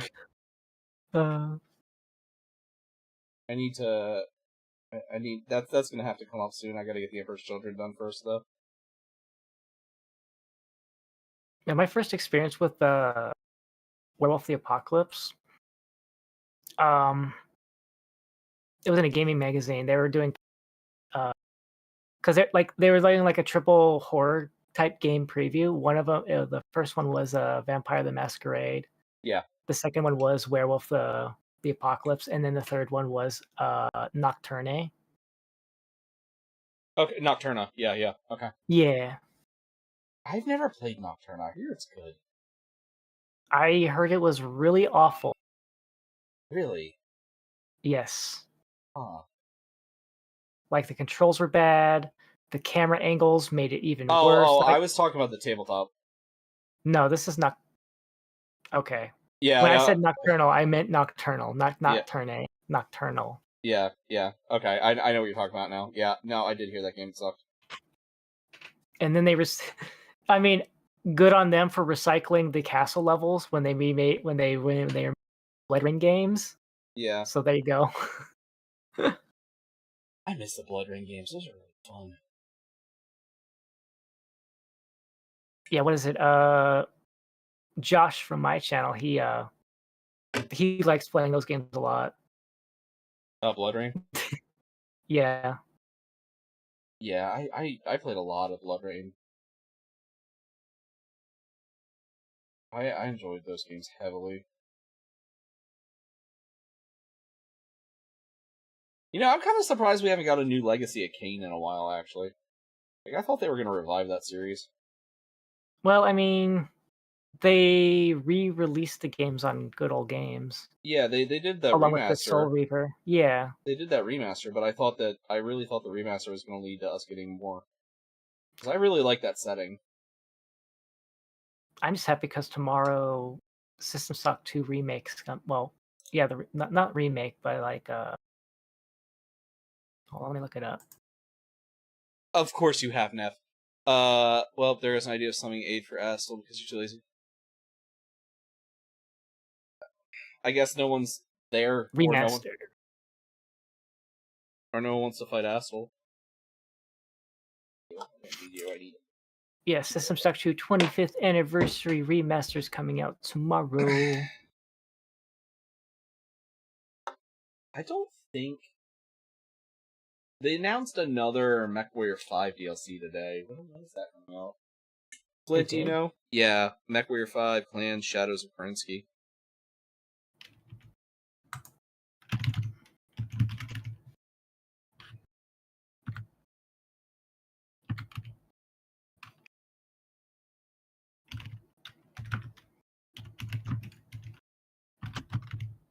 Clans.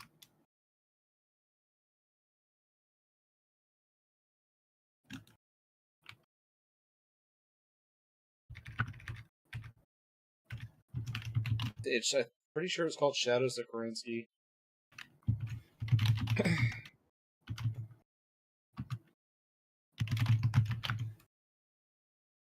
There it is. It's Mercs. Mercenaries. It's not Yes, Clans. It's Mercenaries. Mercs. Yeah. September 2025 is what it's listed here. You get the Fire Moth, the Mistlynx, the Kit Fox, the Adder, the Viper, Shadowcat, and the Nova, Stormcrow, Mad Dog, Hellbringer, Summoner, Timberwolf, Gargoyle, Warhawk, Executioner. That sucks. It's all Omni mechs. I like a lot of Clan standard mechs that like never show up. Yeah, new campaign. Yeah. Tainted texted me about earlier, but that's it. Sorry, noticing that I am a disaster is unlocking achievements for Resident Evil 6.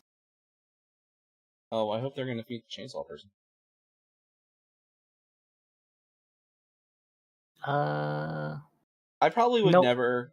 They're playing Leon. She's playing Leon's. She's playing Leon's campaign with Egg right now. Okay.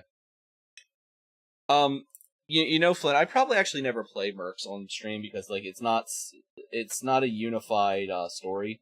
It's very open world, and I feel like I would just get not that I would enjoy it because it's mission based, so I can kind of like beat my open world general issues, but I feel like I would just like fuck off and never actually complete the story.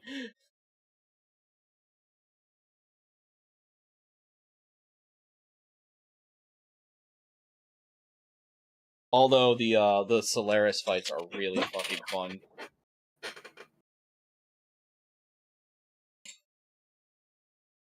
I got Eldest Gremlin to play some of the Solaris fights with me, and I just see this Phoenix Hawk just like jumping up and down over top of a commando, and I'm like, are you gonna shoot it? It's the last. He goes, no, trying to land on it. I'm like, okay, you really are my kid, but okay.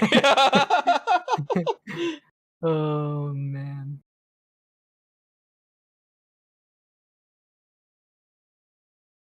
I have never successfully completed a DFA in an actual MechWarrior campaign. I don't know if you can, but I do it all the Death from Above.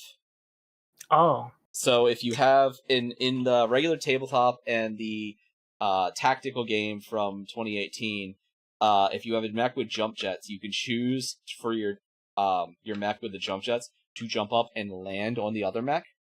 And you do damage based on the weight of your mech compared to the it's your weight times 10, I believe it is.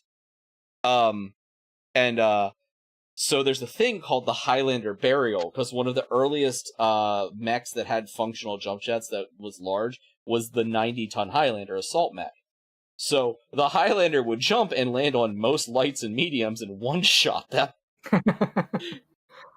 To the point where there's literally I have it right here somewhere. Where is it? Actually, I painted the Highlander Burial on stream. Remember the one I painted for Tainted last year? Did you use that as part of your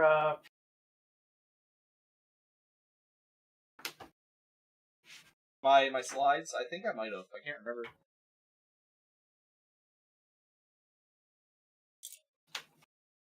Because I think like the only ones I remember, like I remember some of your Marvel ones. Here you go. And this model is literally it's literally the model that comes from the Northwind Highlanders box. The wreckage it's standing on is an urban mech. So it's one of these guys it's standing on.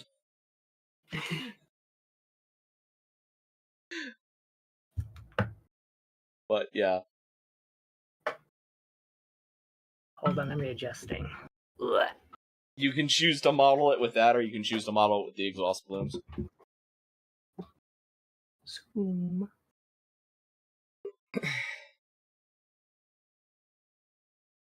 Pillow, come here. You go there. Oh, is Blue laying down? Blue is laying down now. That is the transition of the voice. The voice is good, yes. Yes, the voice is very clear, actually. The voice is very clear. It's very clear. Very clear. Maybe I took a bite out of Discord and Discord learned its lesson. I think you just had your noise gate up too much. I never turned it up. I never adjusted it. Oh, that's weird. They had like a thing, and I just told it like, "Hey, go back to the standard version." Fair. Yeah, because ever since you played with those settings, it's gotten very clear. Me. After I touched him, I was like, I should probably dial the gain back down a little bit. So that way, whenever I slap my legs, you don't hear anything anymore.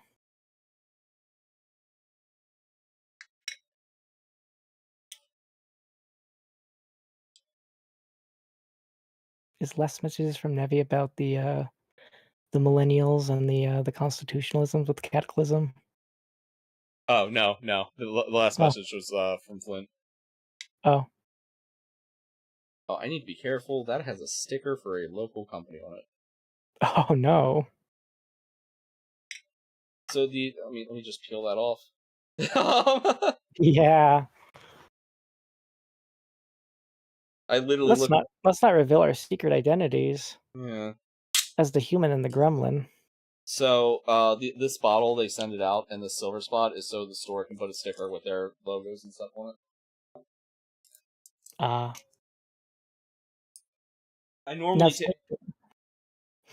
normally take that sticker off right away, and apparently I didn't for that one.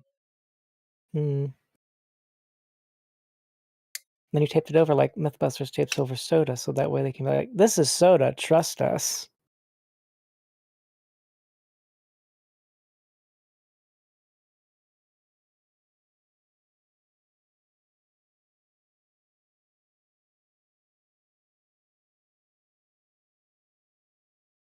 Crap. What are you working on right now? I just glued the legs and the body together. Okay. And broke a part of the body. Oh no. It's fine, I can fix it. So the one, are you looking? Let's see. I can see. I'm seeing, yes. Yeah, I'm looking. The one coattail came off. Oh. So I can fix that, though. How many other bodies do you have? How many other bodies do I have? 2. I just don't have to start painting it again. So I start fresh at that point. Fair enough. If I have to, I will, but... It's easier to take the route of least resistance and be like, I'll just fix this one so I don't have to paint the other one. Yeah, worst case scenario, I just do a little bit of putty work and we let that dry. I mean, I gotta print your bigger version anyway, so we're not finishing tonight because that's gotta happen. But we're gonna get the base coat done and at least get you most of the way there. Yeah. Because I mean the base coat's basically done. So the head, I got some work to do on the head. I did a blue green on the hair. I'm gonna bring it up a little bit. I gotta do some work on the hair, the hat still. I'm leaving the weapons and the gloves for last. The skin tone, I just got to do some highlights on, and then I gotta figure out exactly how much of your eyes I want to show. Because like the eyes are kind of obscured by the hair a little bit.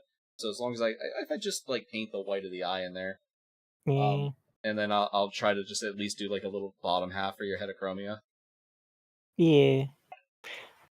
Because I know the heterochromia is important. It's very important. It's very important. Important. Gosh. Up to go the ads. Welcome back to the show for those of you who are not subscribed. I think. Yeah, you think? I think, because I just saw the green box disappear. I don't know. It's on the other desk. Man, I don't know. I just live here. I have your chat open, and I have my chat open, and then I have OBS open so that way I can see if Discord is behaving.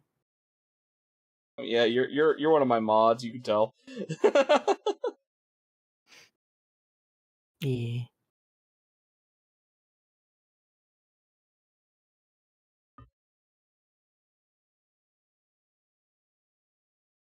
You're actually roughly the size of a regular human. Little shorter here. I'm taller than you. You are taller than me. You are taller than me.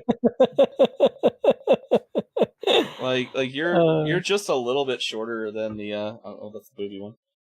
You're just a little shorter than the Trench Crusade nun. Oh. On here. We'll just have to print out the Trench Crusade Goblin. Yeah. they're making one. They did a Trench Pilgrim Gobbo, but I can't find the STL anywhere. I just saw it on Reddit. I want it so bad because I'm like, I can put blue in Trench Crusade.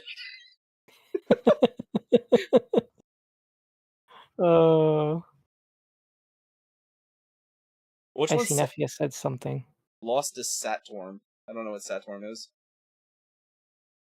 I'm assuming it's a boss in Night Rain. I just don't know what it would actually is or what it looks like.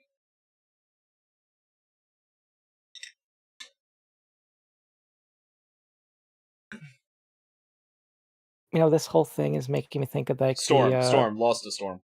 Anyway. The boss battle for the video game idea. A couple of those. In the airship, in the cockpit. Yeah. The beat 'em up game. Oh yeah. Throw your punches. Use your projectiles. I deflect them. I parried them. And then I do the move. And then I have them open for a beating. Kabam, kabam. You get the big holdie. And then when the HP is drained, I get smacked against the controls. And the airship goes in a spiral. And then I become like a spinning blade going. And you guys got around both between the cargo that's loitering around and then me going. And then we crash into the bay. It's just you making that noise the whole time. like just you standing there, you're not even buzzing around, but you're just making the noise, and occasionally we just take psychic damage. The gremlin, what is it saying? I don't know, but my head is screaming. I have a headache, and it won't shut up.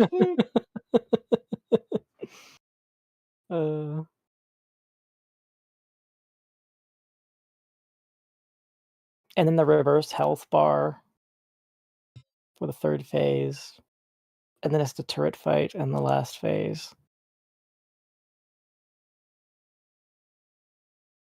The airship rolls in. The media is over-controlled. We are the gremlins. Give us what we want and we'll go away. And we want food. Give us your food and your electronics. It's your food and your electronics, are they the same thing? Do you want gold or yellow for the trim? Like actual gold or yellow? I say the yellow. Yellow? Yeah. Yellow is the hardest color to paint. Let's do this. Is gold easier? I mean, I'm gonna do the yellow, it's fine. If you want the yellow, I'm gonna do the yellow. Then that's just true in general. Yellow, because of the way the pigment and stuff works, is actually the hardest color to paint in almost anything. Oh. Yeah. What is this new message here? The ad break is finishing now. Oh. Oh, that's the Nightbot. Yeah. Look, I just see a green symbol and a red symbol and then purple text for the name and then blah, blah, blah,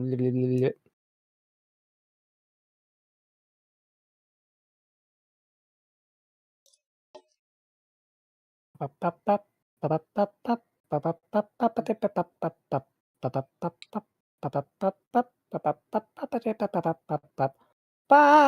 blah. Oh, I had another idea. I have to buy all their Galbos though before I can do that one. Oh? The many blues. The mini blues. The Freerin blue, the Commissary blue, the Gunslinger blue. Gunslinger blue, yeah. Yeah. A blue diorama.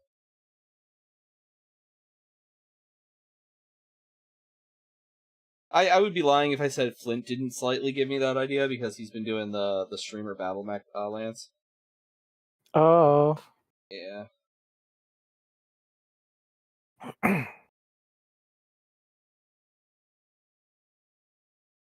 How's that turning out? Well, he sent me a picture of the Black Knight he was painting as me earlier, which is really fucking cool looking. Hmm.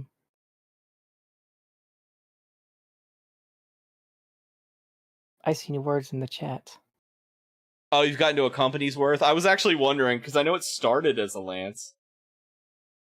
Are you doing inner sphere companies, so 4 lances? Or 3 lances? An inner sphere company is 3 to 5 lances, if I remember correctly. A lance is 4 mechs, for the record. No. I'm one of your Oshis! Oh, thanks, boo! Oh, that's cool. No one's called me their Oshi before. There you go. Normally just people call me, hey, that disgusting creature, get out of here.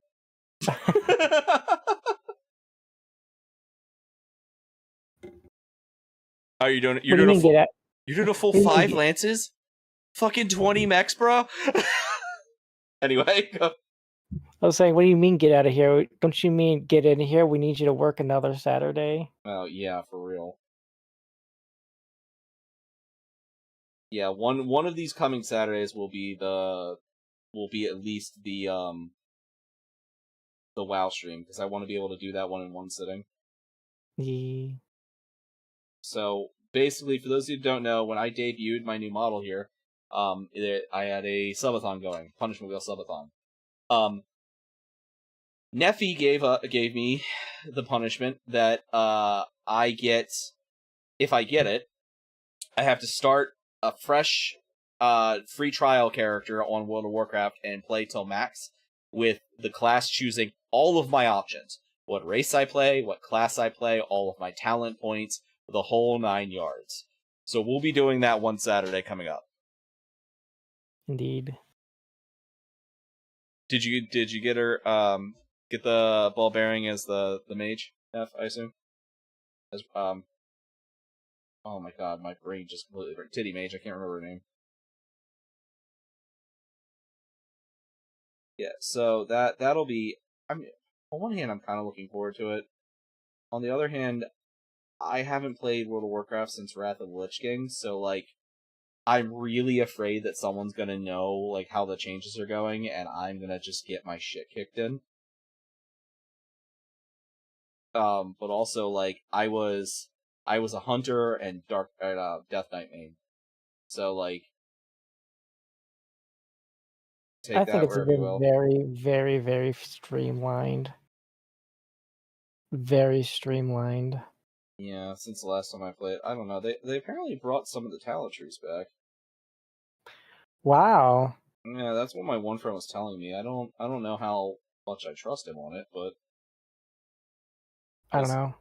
I got really drunk and bought not Shadowlands, the one where Demon Hunter came out. Legion. I got really drunk and bought Legion and played for like a week, and I logged into my Hunter, and you know what actually like made me drop the game is I logged into my Hunter and realized that I couldn't be a marksman hunter and still have my pet. I was like, this game is dead to me. Yeah, that was an annoying change. I'm pretty sure that came out when Legion came out, because they brought back they changed survival back to a melee class after. Yeah. Well, I can't even play my hunter anymore, because my hunter's name was Sorum, so that hunter is now going to be in memorial at this point. I think because like the last time I played Legion, up until there was a 3 boss raid in Mock Valheim, or I'm sorry, Helheim, in World of Warcraft's version of Helheim. Yeah, and I think like the class skill tree was simply like you just every 15 levels you pick a. It was like one of 3. Skill. Yeah. Yeah, it was weird. but you had a heroic weapon that you leveled up, and I think that actually had like the old talent tree kind of build up kind of thing to it. Do I need If any I remember name other than correctly. Boom Mage? I do not, Deus. It's what Guild Wars, Flint?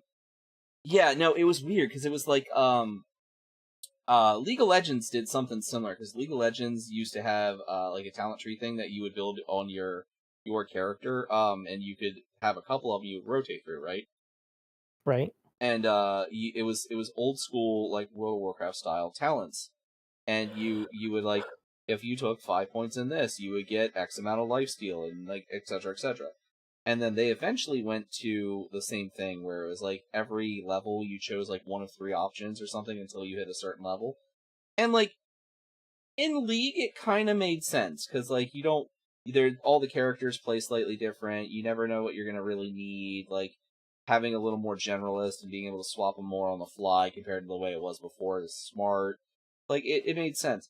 But like in WoW, it felt like it just homogenized everything to hell and back, and I was just like, Yeah. I enjoyed being Marksman Hunter. That like Marksman Hunter was my bread and butter. So Yeah. Like I like to jump around a lot because I mean I had to fill so many different gaps and stuff for what I could as a hunter. And of course, balancing was like, oh yes, in this patch, Beastmaster does the most DPS. In this patch, survival gets really good because you can just spam explosive shot procs a yeah, bajillion times. I did meta chase patches. Sorry. So, and then like, yeah, I mean, it did that.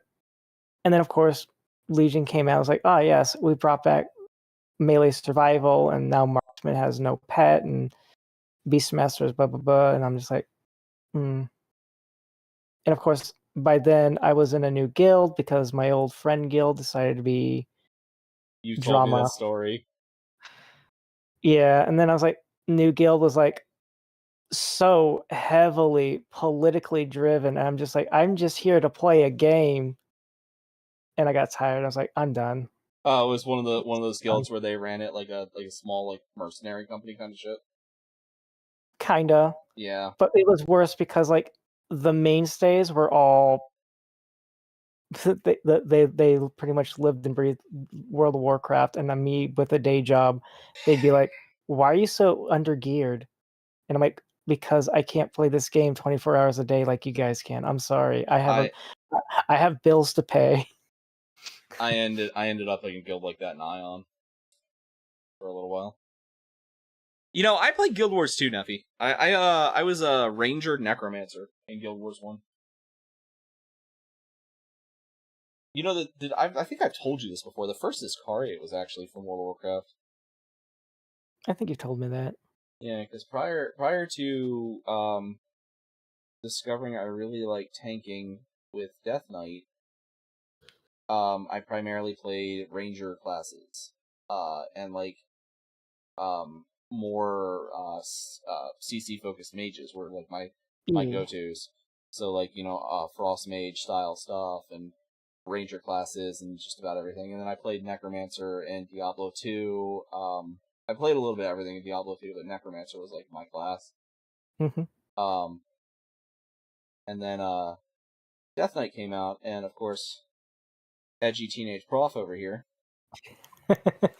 Because when Wrath of the Lich King came out in what 2017 So, or 2008 or 2017. 2007 or 2008, right?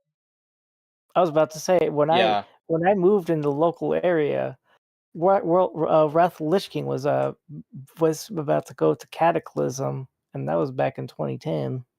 yeah. Okay, so 2007. So when Wrath came, so I played from vanilla beta through the week before Cata dropped. I started my Death Knight the night that Wrath of the Lich King dropped. I was 17. And he became my main over the course of Wrath of the Lich King. So,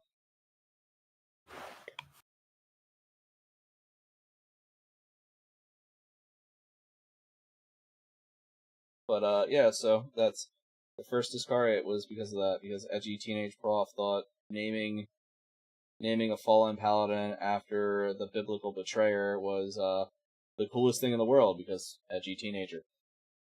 And here I am, how many years later, and it is, that's who I am now. What server did you play on? Originally I was on Shattered Hand, and then I moved to Thrall, and then I moved to Kael'thas. We never would have met. Yeah. I started on Shattered Hand, that group fell apart, people that I was originally playing with, and the people that real life friends that I knew didn't want to play on a PvP server, so we moved to Thrall.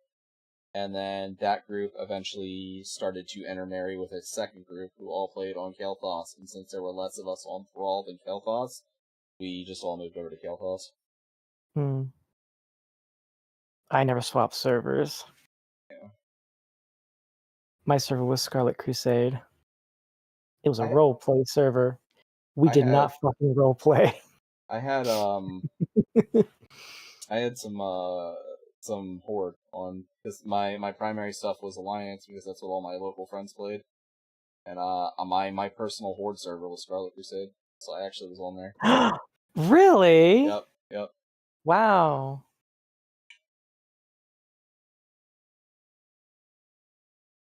Yep, my primary character on there was a undead frost mage named Icelas.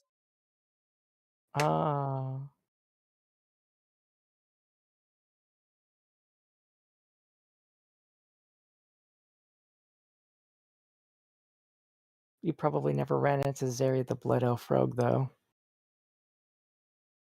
I don't remember, to be honest. There's so many characters. No, don't worry. I'm just saying you probably never did. No, Friday, Carmine. We're doing stuff with Blue for his birthday today. Yeah. Iscariot is painting me. The Apotlets, the tops of them. Yeah. What color did you do them in the picture? Can't see them in the picture. Can't see them in the picture. Let me look. Yeah, Blue's birthday was yesterday, so I'm literally painting Blue. I found a mini that looks damn near identical to his avatar, so. Oh, those are yellow. Yeah, I know. Well, the tops. I know the brushes are. You want to do the tops? The tops? Yeah, you want to do the tops in yellow too? Or do you want them to be framing? I can leave the black in the center and frame them in the yellow. No, they're supposed to be yellow. Okay. The tassels are yellow. They're supposed to be yellow.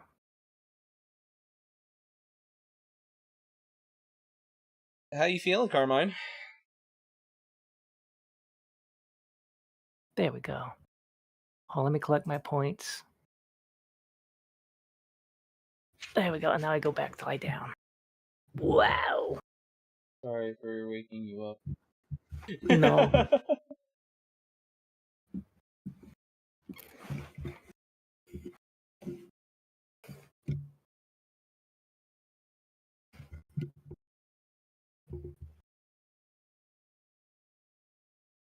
The tassels are calling. Do do do do do do do do do do do.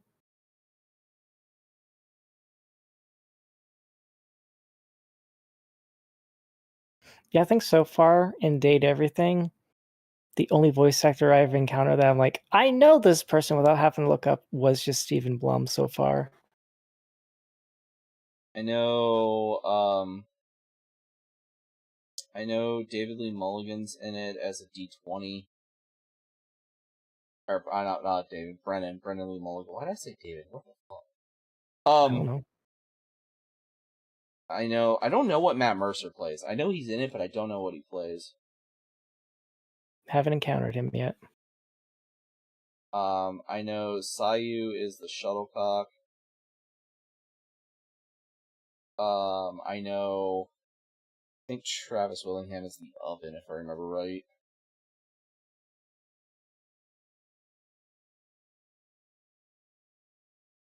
One of the other Dimension 20 people is the butt plug. Brennan is board games, Mercer's the D20. Okay, I had that backwards.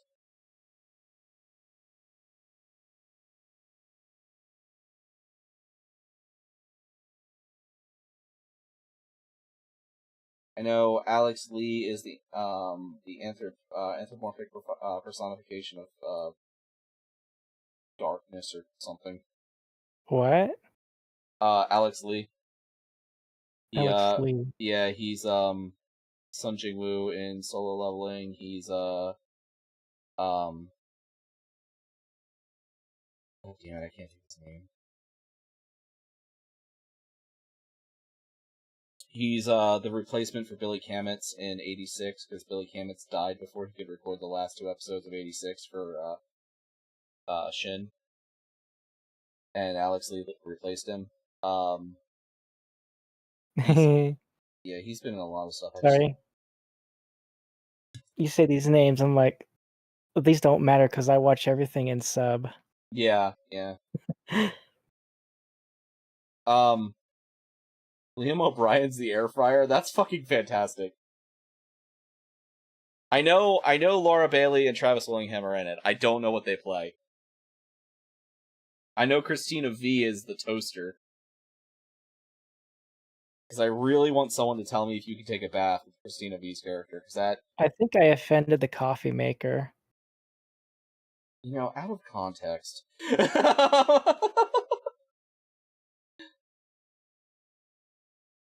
They're like, what can I make you? I was like, I don't drink coffee. It's like, oh.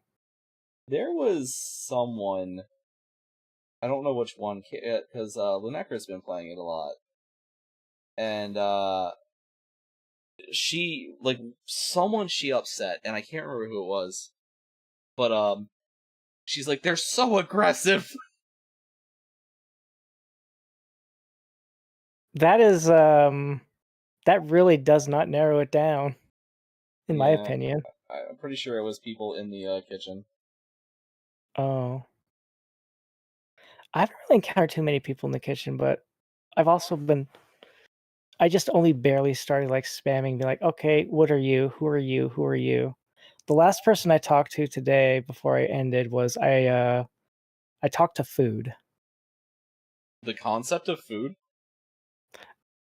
Food is a food critic. Of course. Of course they are. I really like their dress. I know their outfit. I know one of the characters you can date is literally your pile of dirty clothes. And it was, I saw who it was, and I'm drawing a blank now, but I was like, it was really, really fucking funny when I saw who voiced it. I think the most annoying person I've encountered so far is Lux, who's supposed to be like Lamp. The lamp or the lights. Neil Newborn. Neil Newborn is the washer or the dryer. Asterion from Baldur's Gate. Nephew agrees with you. Lux is infuriating. Yeah, Neil is the dryer. Like, I talked to them once, and I'm just like, I want to kill you now. I will kill you now.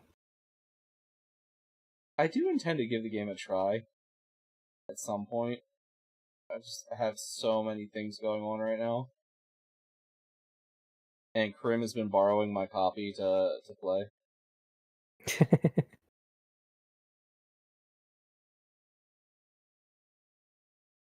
The one thing that annoys me as well, gameplay-wise, is every single time we wake up in the next morning, they open the curtains and I have to immediately go over and close them. Of course you do. Travis is a Nort. That's amazing. Oh yeah, Jameson Price is the boss. So Garage Hellscream is the fucking boss.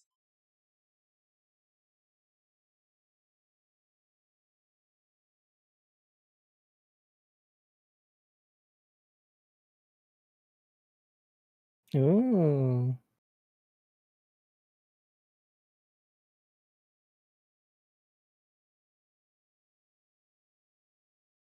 The little fine lines of the yellow actually aren't as terrible. I'm gonna be so happy when I see this in person. I hope so. Oh, Satharian, Banon. Oh, Patrick Sight. Patrick Sights is in it too, isn't he? In Date Everything? I don't know. If he is, I haven't encountered him yet.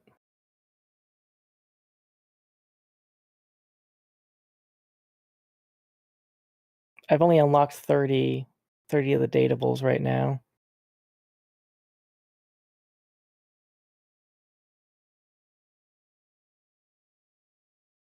I'm just excited because it's just like, to me, it's the same thing as like when I get a finished commission. It just makes me so happy to see the trend, because it's just I enjoy just like watching the step-by-step process where it's just like the concept lines, and then it starts taking shape and form, and then the color starts getting added in, Well, and then there's your shaping. body. I mean, I got some highlighting and stuff to do, but like the body's more almost entirely base coated.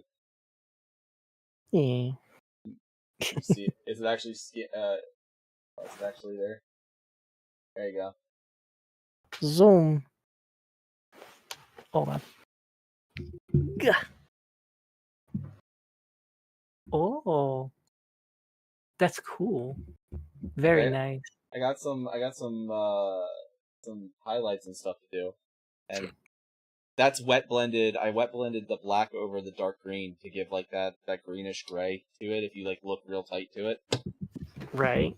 so Nice. Fantastic Core is the fridge. I think you told me that, Neff.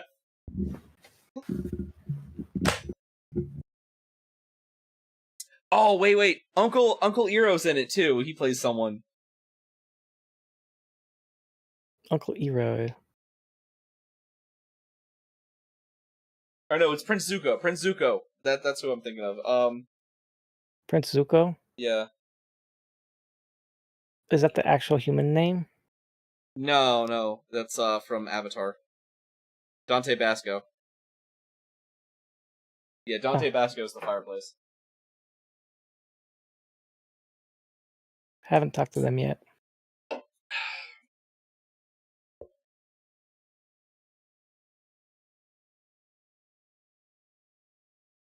Yeah, Today I met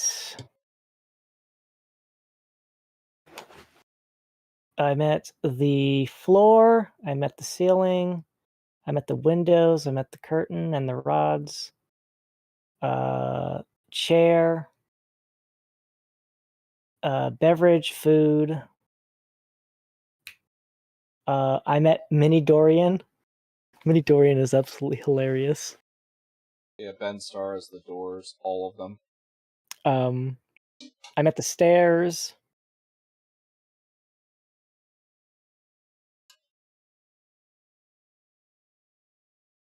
I think that's about all the new people I met today. Can you imagine dating your stairs? Like, how does that work? That has to be so uncomfortable.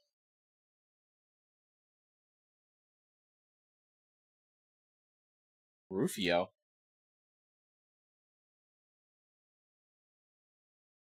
On the window, I also met the window.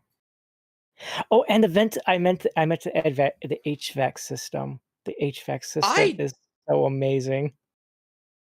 I didn't know that, Flint. Dante Basco, the guy who voiced Zuko, was Rufio in Hook. One of the boys. Really? Yeah. Whoa! Rufio. I had to look that up because, like, I never knew that. My God. The stairs are a pyramid scheme, old lady. That's amazing. Yeah.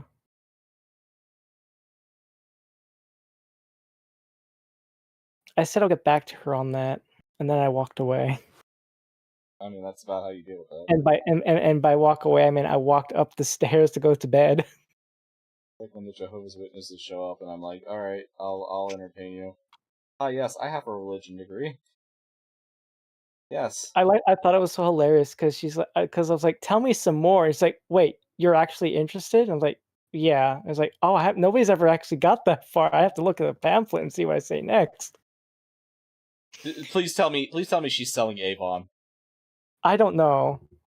Hey, you think I should do the lip of this in the yellow too, or do you think I should just highlight it? The lip of what? The back lip of the jacket. It's up to you.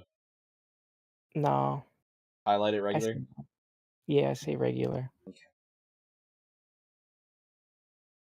Laundry detergent is a She-Ra looking bitch who's voiced by Cassilia. Wait, the OG Cassilia or the new Cassilia? Because there's we literally just finished a series that had Cassilia as the primary character, so she just got a new voice actress.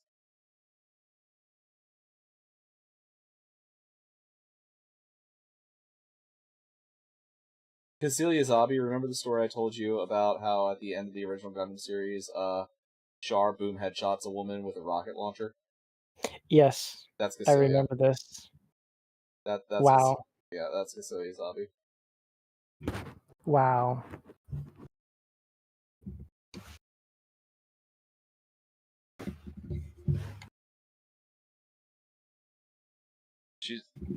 I thought that she sounded familiar. I wouldn't have picked out Mitsuru from that, but I thought she sounded familiar.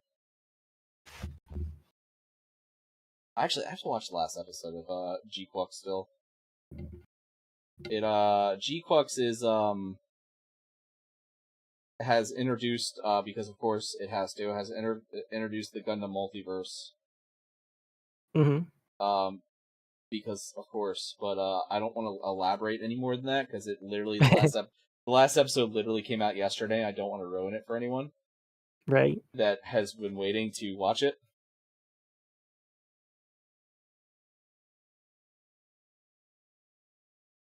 Oh, like I haven't officially met them, but if I'm guessing correctly, the silverware is actually a trying to open up a sushi place because we visit them with the food critic as one of the 3 options available. Most of you play Dave the Diver. You should be very familiar with that. Like I was schooling the food critic on how to properly do it because I was using my Dave the Diver knowledge. Look at that. I know you, Blue.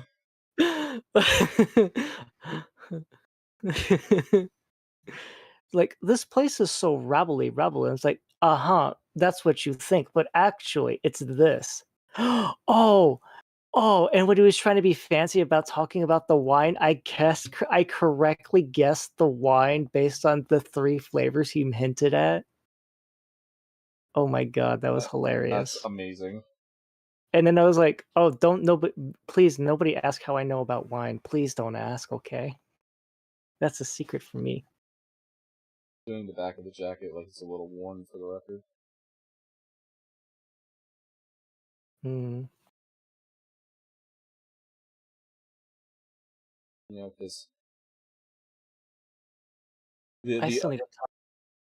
Go ahead. I was gonna say because the other D4 of stealing the body. Ah, yes. Yeah. Look, it was without a soul, so I gave it a soul. Yeah. Well, I'm gonna say that your jacket was a little worn, so you got some stress scrapes on the back there. Okay. I still need to talk to the person. And even if I have to stand in line, I'd rather be in line than not be in line and then get in line in a bad time.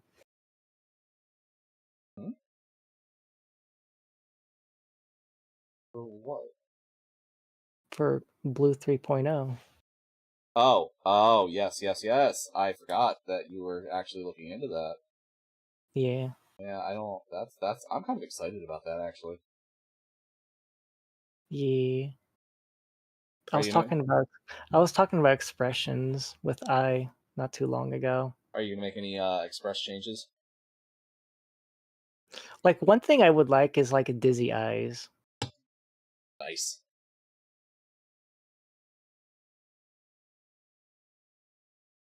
Saramule. Oh, okay. Lucy from Fairy Tail. Okay. I only know what Lucy sounds like because I saw someone playing the one Fairy Tail video game the other day. Because Fairy Tail when I watched it in Japanese.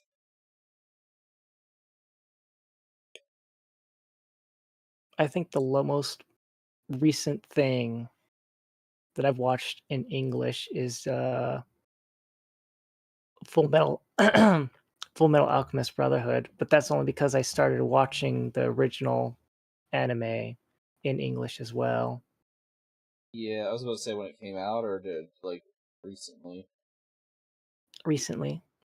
Brotherhood is the most recent version. Well, I know. I was saying, were you watching it when it came out, or did you like go back for a Oh, when rewatch? it was coming out, yeah. Like I would say the newest thing I've ever watched in English was How Heavy Are the Dumbbells You Lift, and after watching one episode, I immediately went back to sub. I heard that show is really fucking funny. It is absolutely hilarious. I haven't watched it, but I heard that show is absolutely hysterical. But my favorite part is that after the credits roll, they do like a little skit where they teach you how to properly do the an exercise for each episode. I actually saw. I thought about you the other day because I saw it was an anime IRL meme, and Oh, really? I haven't watched it yet, but I know you have, and it was a reference to that show Working you really like, and Yeah. it was some girl. I'm gonna have to find it. It was a girl with black hair like falling flat on her face in front of a bunch of customers, Yeah. and like she dropped everything, and they're like, please just get her out, just get her in the back. And I'm like, and apparently it's from like the second season or something, according to the comments. I'm like, I'm gonna Yeah. have to ask Blue about this. Yeah. Uh, she's a runaway from home, and she kind of lives in the store in the restaurant attic, and she's a goofy little goober. Amazing. Oh, I love Colleen Clickenbeard. She has had a ton of characters I adore. I think her name starts with a Y. Like the first thing that comes to my mind is like Yamato, Yamata, or Yamato. She likes referring to herself in the third person. Yeah, I don't remember what they called her. And her mom actually works for the uh male main character's mom.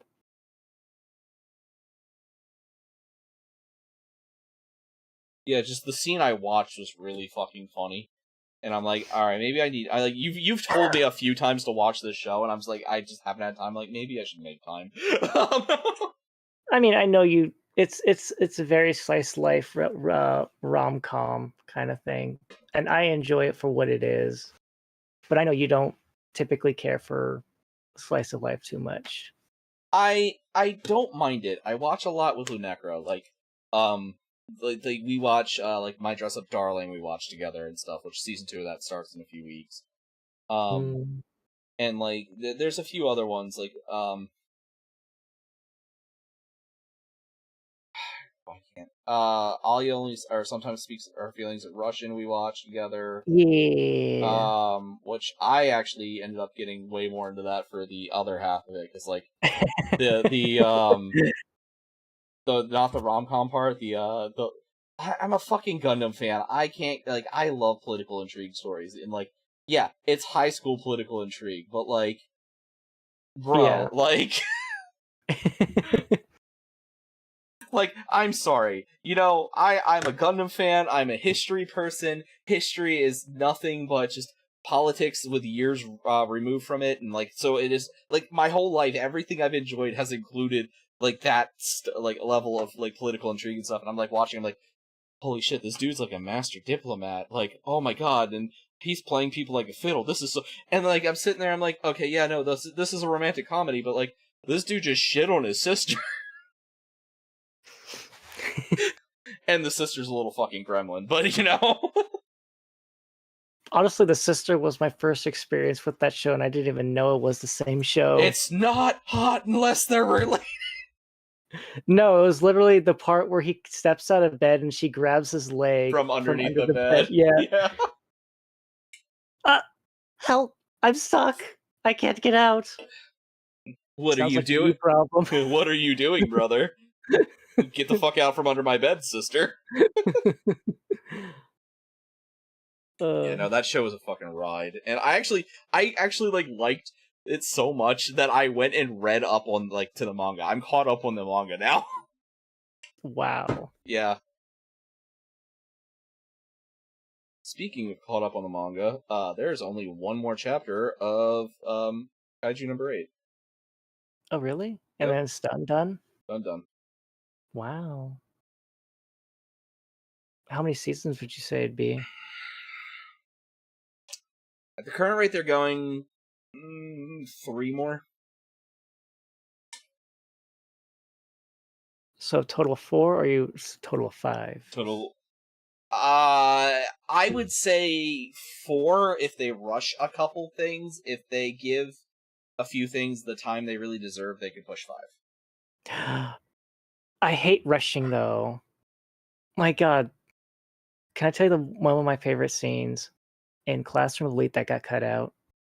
Which one? Okay, so it's during the sports festival, right? Yeah. So they cut this scene out. Our main character, Ayano Koji-kun, he signed up for the scavenger hunt, okay? And you're supposed to get this little slip, and you're supposed to go bring forth to a referee whatever's written on the slip, right? And if you want to draw, if you don't want to do whatever's written on paper, you have to do like a 5-minute penalty wait in order to draw again. I think you've told me about this before, but yeah, anyway. So, Ayano Koji-kun's first slip of paper says, bring forth 10 friends. He immediately goes to referee and does the 5-minute wait. His next slip of paper says, bring forth someone you love. He immediately goes back and waits for another 5 minutes. And his classmates are just like, what's going on?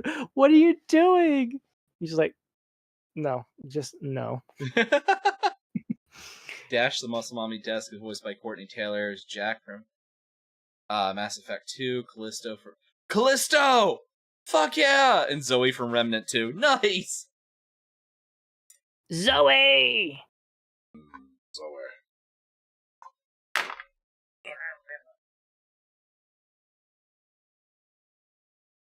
God, I fucking... I'm assuming that... Is she old enough to be OG Callisto, or did they revoice Callisto in the new season? Did you watch the new season of X-Men? No, I never watched X-Men.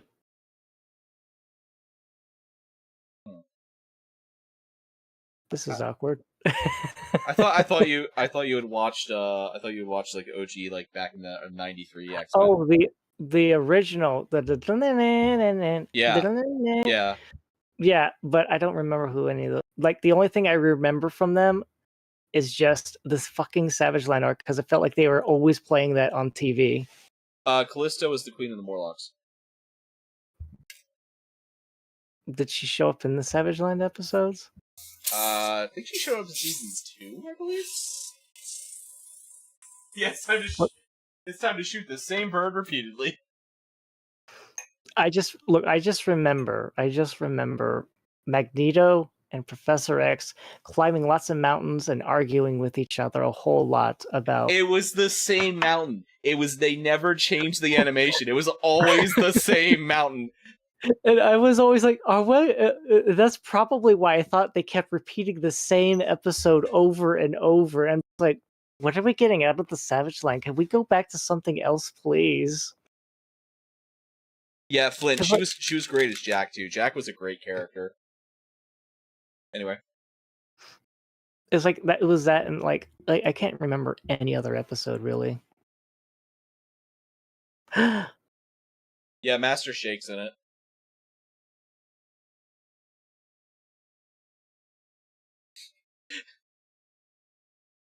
I forgot. I also met Office Supplies. Penelope, I'm sorry. Yeah, Master Shake is one of the characters in Date Everything.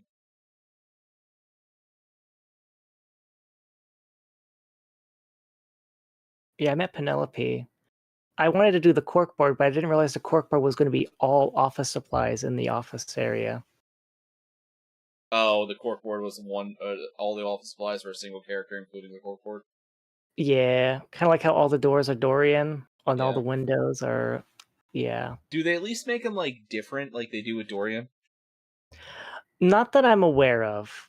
Okay. Because the first person I discovered that was Timothy Timepiece. I did the clock in the kitchen, and then the clock in the bedroom is completely different. I'm not complete. It's like completely different in the real world because it's just like a little table alarm clock, but it's still the same character. No differentiation. Flynn, if you love Aqua Teen Hunger Force, you can go date Master Shake as a mouse trap or a rat trap in Date Everything.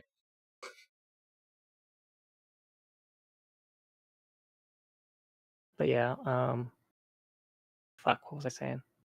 But yeah, I was surprised that Penelope was the cork board. So I guess anything that's related to office supplies is her. And my only encounter was that she was going on a date with the look, they call it a cross train. I agree with Lunecra. That is a fucking treadmill. I don't understand. Hold There's on. no uh-huh. Trying to look up the treadmill. I haven't met him formally, but you know, he kind of showed up. Battle! To battle!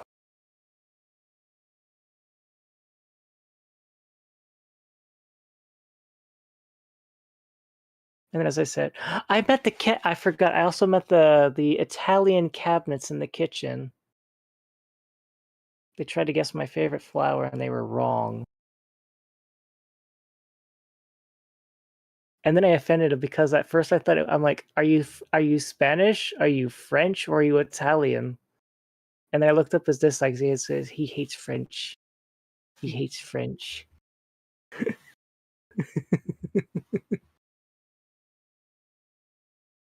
I will inspect all your nooks and crannies and discover your favorite.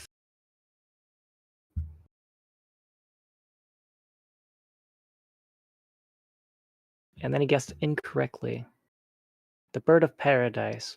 No, you idiot. My favorite flower is a tulip. Fuck off.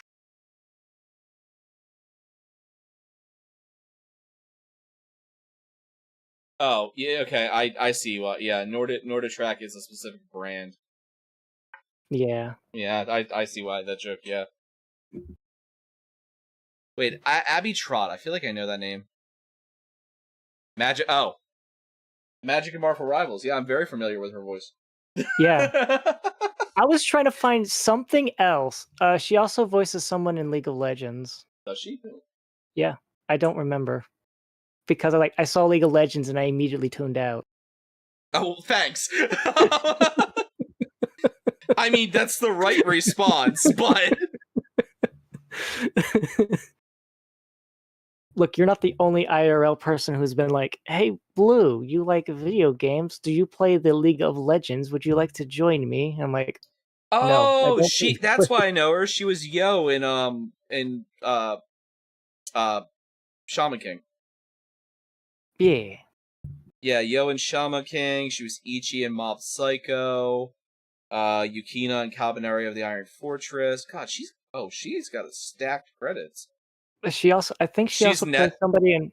She's Yeah, I was about to Nezuko. say, yeah, in Demon Slayer. Yeah. Fu in Fate Grand Order. Tay in Persona 5. Keep scrolling, you'll eventually hit League of Legends. It's at the bottom. Yeah, because the first is all TV. She's the main girl in Mission Yozakura Family, which is a fantastic show, by the way, and a comic. Rembrandt Tulip. I'm not sure what you mean by that. Bop, bop, bop, bop, bop.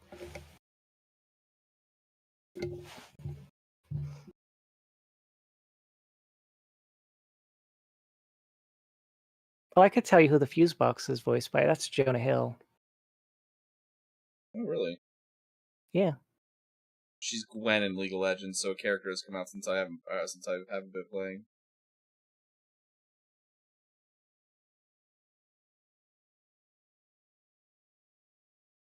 My favorite part was like, well, I wouldn't say my favorite part, but a silly part was like the window told me I need to go out and kiss somebody, and I'm like, but I made out with my fuse box, and like you need to make out you need to kiss several people. I was like, but I also made out with the smoke alarm. That's two.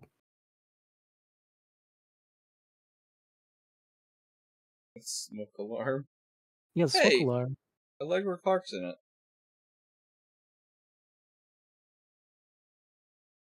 I don't know what that is. Was what? Allegra Clark's in it. She is Titus Andromachi, which I'm not sure what that would be.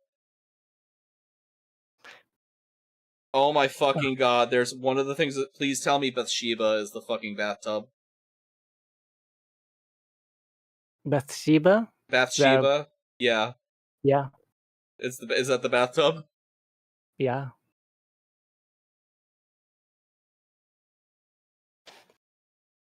I only know that because the smoke alarm has a little plot line. Oh, she's fucking laundry pods. Yeah. Yeah. I forgot.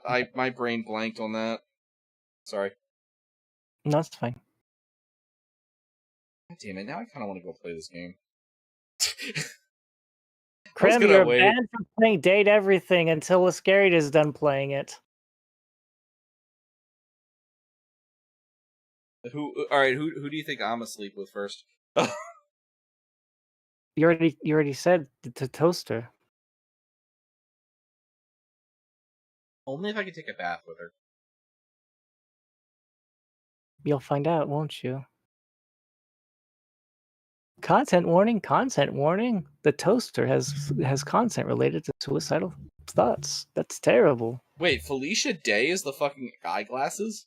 Yes, she is.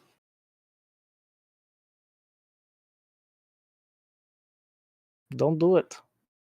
J. Michael Taylor. Yeah, no, the cast list is stacked. Bryce Papenbrook, Brianna Knickerbacker, Ben Disson. Yeah, Alex Lee, Amy Carraro, Adam MacArthur. Meow meow meow meow. It's brave of what to assume, Flint? That I'm gonna take a bath with the toaster?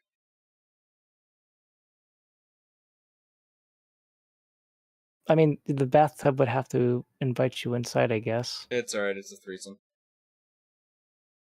I guess you could also try the shower. It's true. It's true. The shower loves to sing too. I love how like there's some of these things you can look at and immediately know what they are, and then other ones you look at fucking Luke Nukem. That's the microwave. Yeah, that's Travis Willingham. I don't know what Kristoff is, but Troy Baker is great. Yeah, some of the names you can look at and just go, I know what you are, and then other names you look at and go, I don't know what the fuck that is. You're not gonna date the toaster first. Aww. Yeah, the tutorial kind of forces you to do 4. But I guess technically you could say you date it first on your first freebie day. Fair. I assumed I kind of assumed it was, but I wasn't going to like I didn't know if Kristoff was the Norditrack or if there was another Viking character or just, someone named Kristoff. Which is not like completely the most common Viking name in video games. It's Eric, this is Eric, this is Kristoff, or this is Ludwig. And those are the only Vikings that we know how to produce. But where's Balrog? He's back there salting the herrings. You need high charm to date the toaster. Oh. You need charisma for Christina V.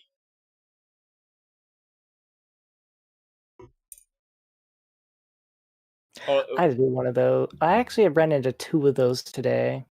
Very annoying because they were all at 70, and I'm like, what? Hold on, is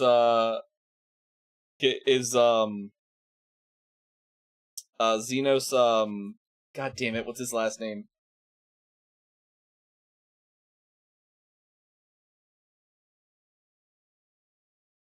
Yeah, Trying to remember his name. you know a role.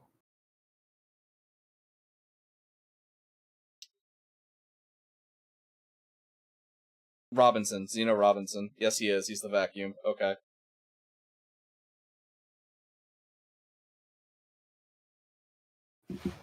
He's Ida from My Hero. He's let's see here. Ita. Yeah. Oh, He's Garfield in ReZero. He was in Critical Role One Shot, which I didn't know about. I would know the Garfield voice because, as I said, sub. He's Shihan, yeah. Yeah. ProZD is the anthropomorphic personification of imposter syndrome, if I remember correctly. Oh. The only nebulous concept I encountered so far is Nightmare. Is that Shadowlord XX 420? No.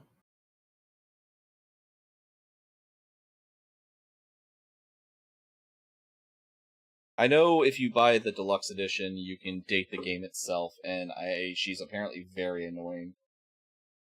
Go ahead. I can't remember who told me that. It might have been either Neff or Lunecra, I think, but she's apparently very annoying. I get to avoid it then because I only order base game. Yeah. You also get to date the anthropomorphic personification of transactions if you get the DLC. Oh my god. Why wasn't that the annoying one? I think both of them are annoying if I remember rightly. Oh. Well, at least microtransactions make more sense. Nightmare. Okay. Yeah, Nightmare is a nightmare.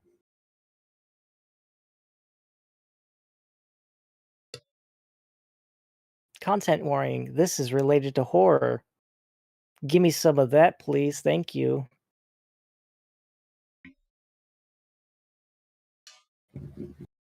Dale Gribble from Costco, excuse me?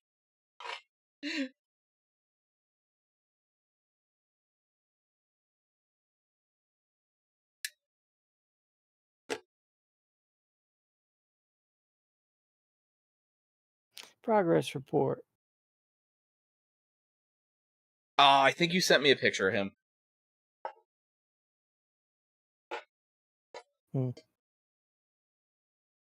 Where's my blue? Weren't you just holding it? No, I had to snip off part of the neck because it was way too big for the head to look right. Oh. I think it was meant to be that way. I think it was a support piece.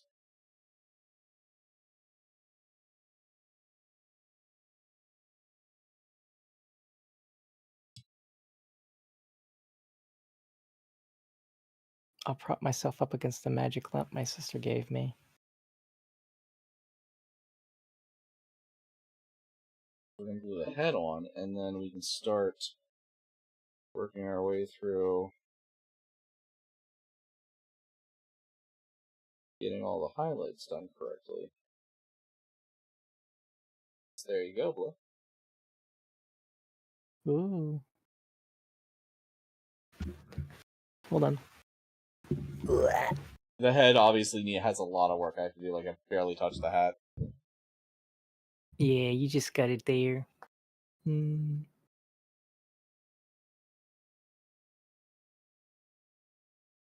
gonna let that dry a little bit, and we're gonna have to be ending soon because I do have to get up early tomorrow. Oh yeah.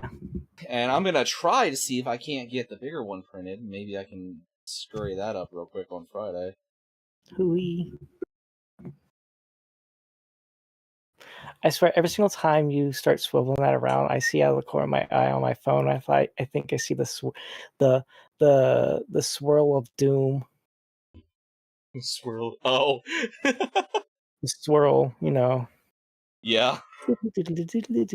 Latency. Give it time, Nav. I'm sure they'll get both of them eventually.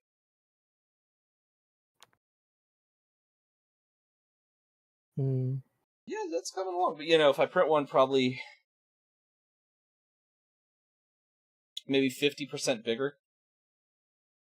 And then don't talk to me or my son ever again.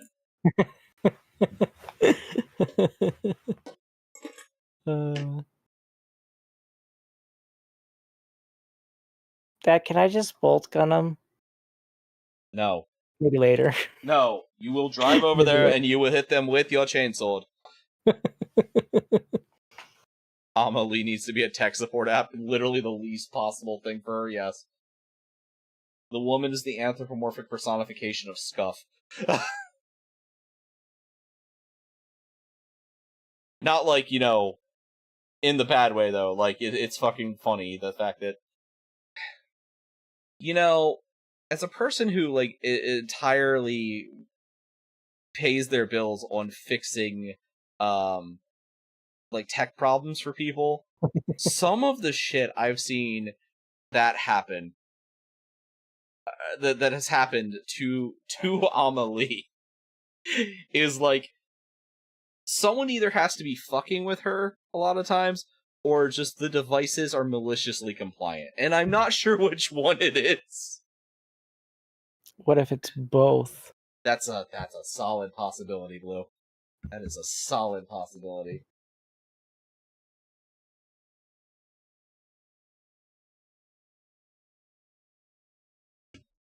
Right, hopefully the glue... the glue works, yay! Alright. Yay. The blue glues stuff together. I gotta figure out what color I want to do your chainsword.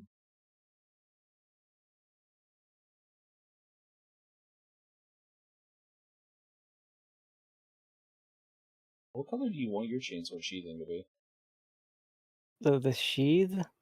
So I haven't thought about that. Yeah, it's not really a sheath, but it's the bar, that the chain Yeah, goes I know. through. Yeah, I know what you're referring to. Baylor 6 trim. Alright, yeah, I'll take a look at them. Let me scroll over and see who we got. But that's definitely an option. Have a good night, Nav. Good night. Alright, yeah. So I'm gonna have to get cleaned up. So we're gonna let that dry. I'm gonna make sure, because I fucked up this brush. So these are really nice brushes. They're from Game Envy. All you guys that paint, Flint, it might be a little hard for you to get, but these are fantastic. They're actual sable brushes. I love them. They're called the Artist Arsenal from Game Envy. The whole set's like $40, and they're fantastic. But I fucked that brush up because I didn't wait long enough for my super glue to fully set. And so that brush is now glued together.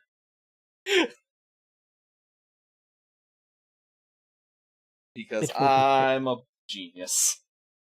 It will be undone. Yeah, you can't really It will undo be it. made right. It will be made right. Yeah, there's no real way to undo it.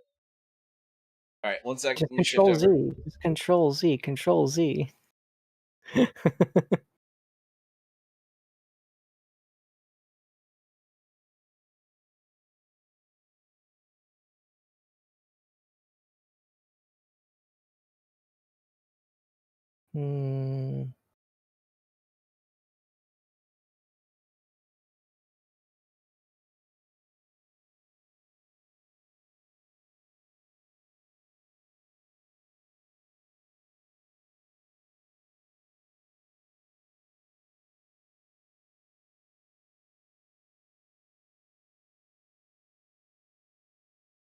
I thought you did it on purpose.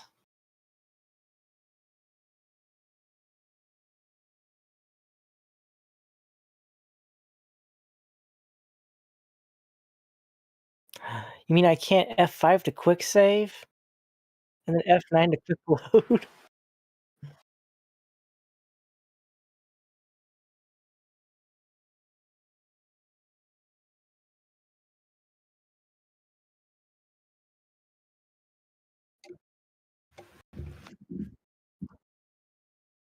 Yeah. Oh.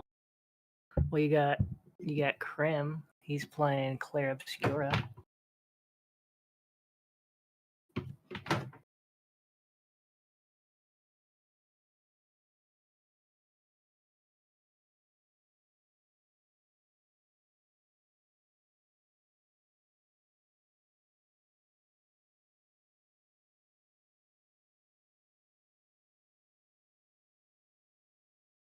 I'm just gonna hide that.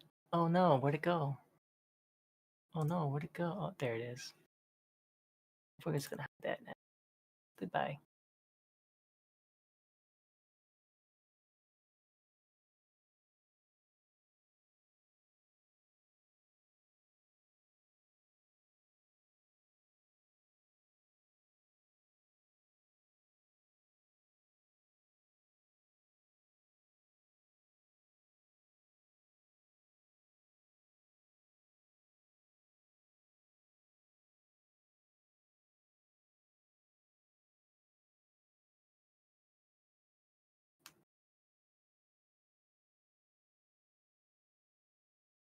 Now the night has gotten late, though.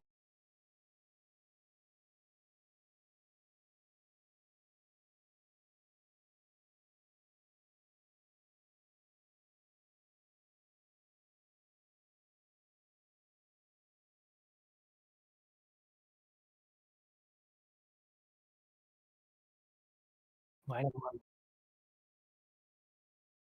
Yeah,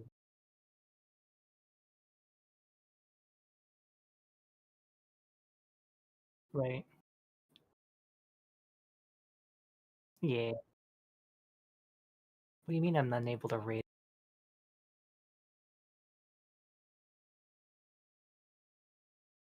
you? I want to raid. What? Why not? They won't let me raid Krim. Twitch, why won't you let me raid Krim?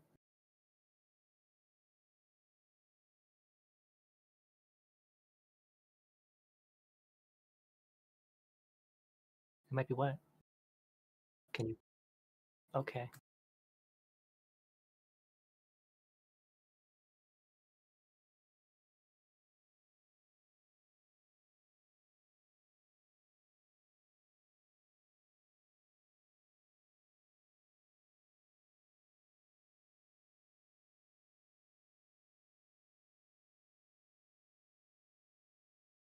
Hmm. It makes sense.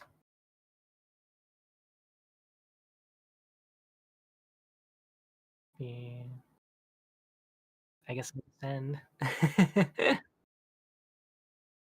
Thank you all much for watching.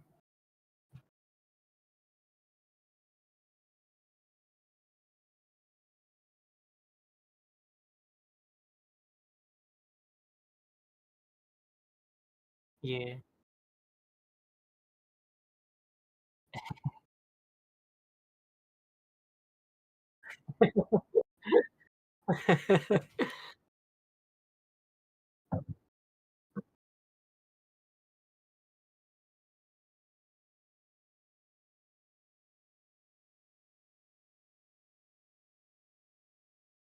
Yeah, it looks good. Yes. Well, I mean, as well as I can see from the camera.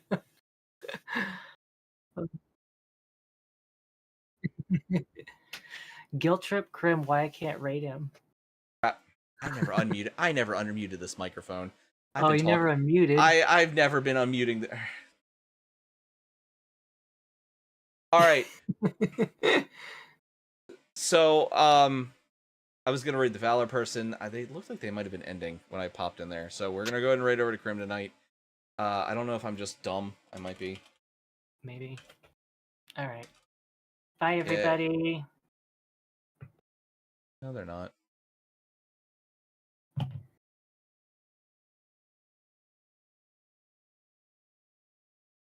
Eh.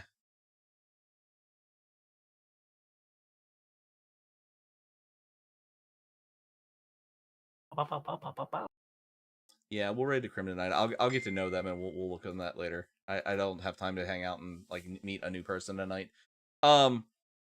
Unfortunately. But so we're gonna do that. I will be back tomorrow night with I and Neff for Night Rain. We will be back on Friday to finish up the blue model. I have to print a bigger one. So he's playing Claire Expedition 33. Yeah. That is like my new favorite game of all time. So have a good night, and I will see you guys on the morrow. So have a good day, and class is dismissed.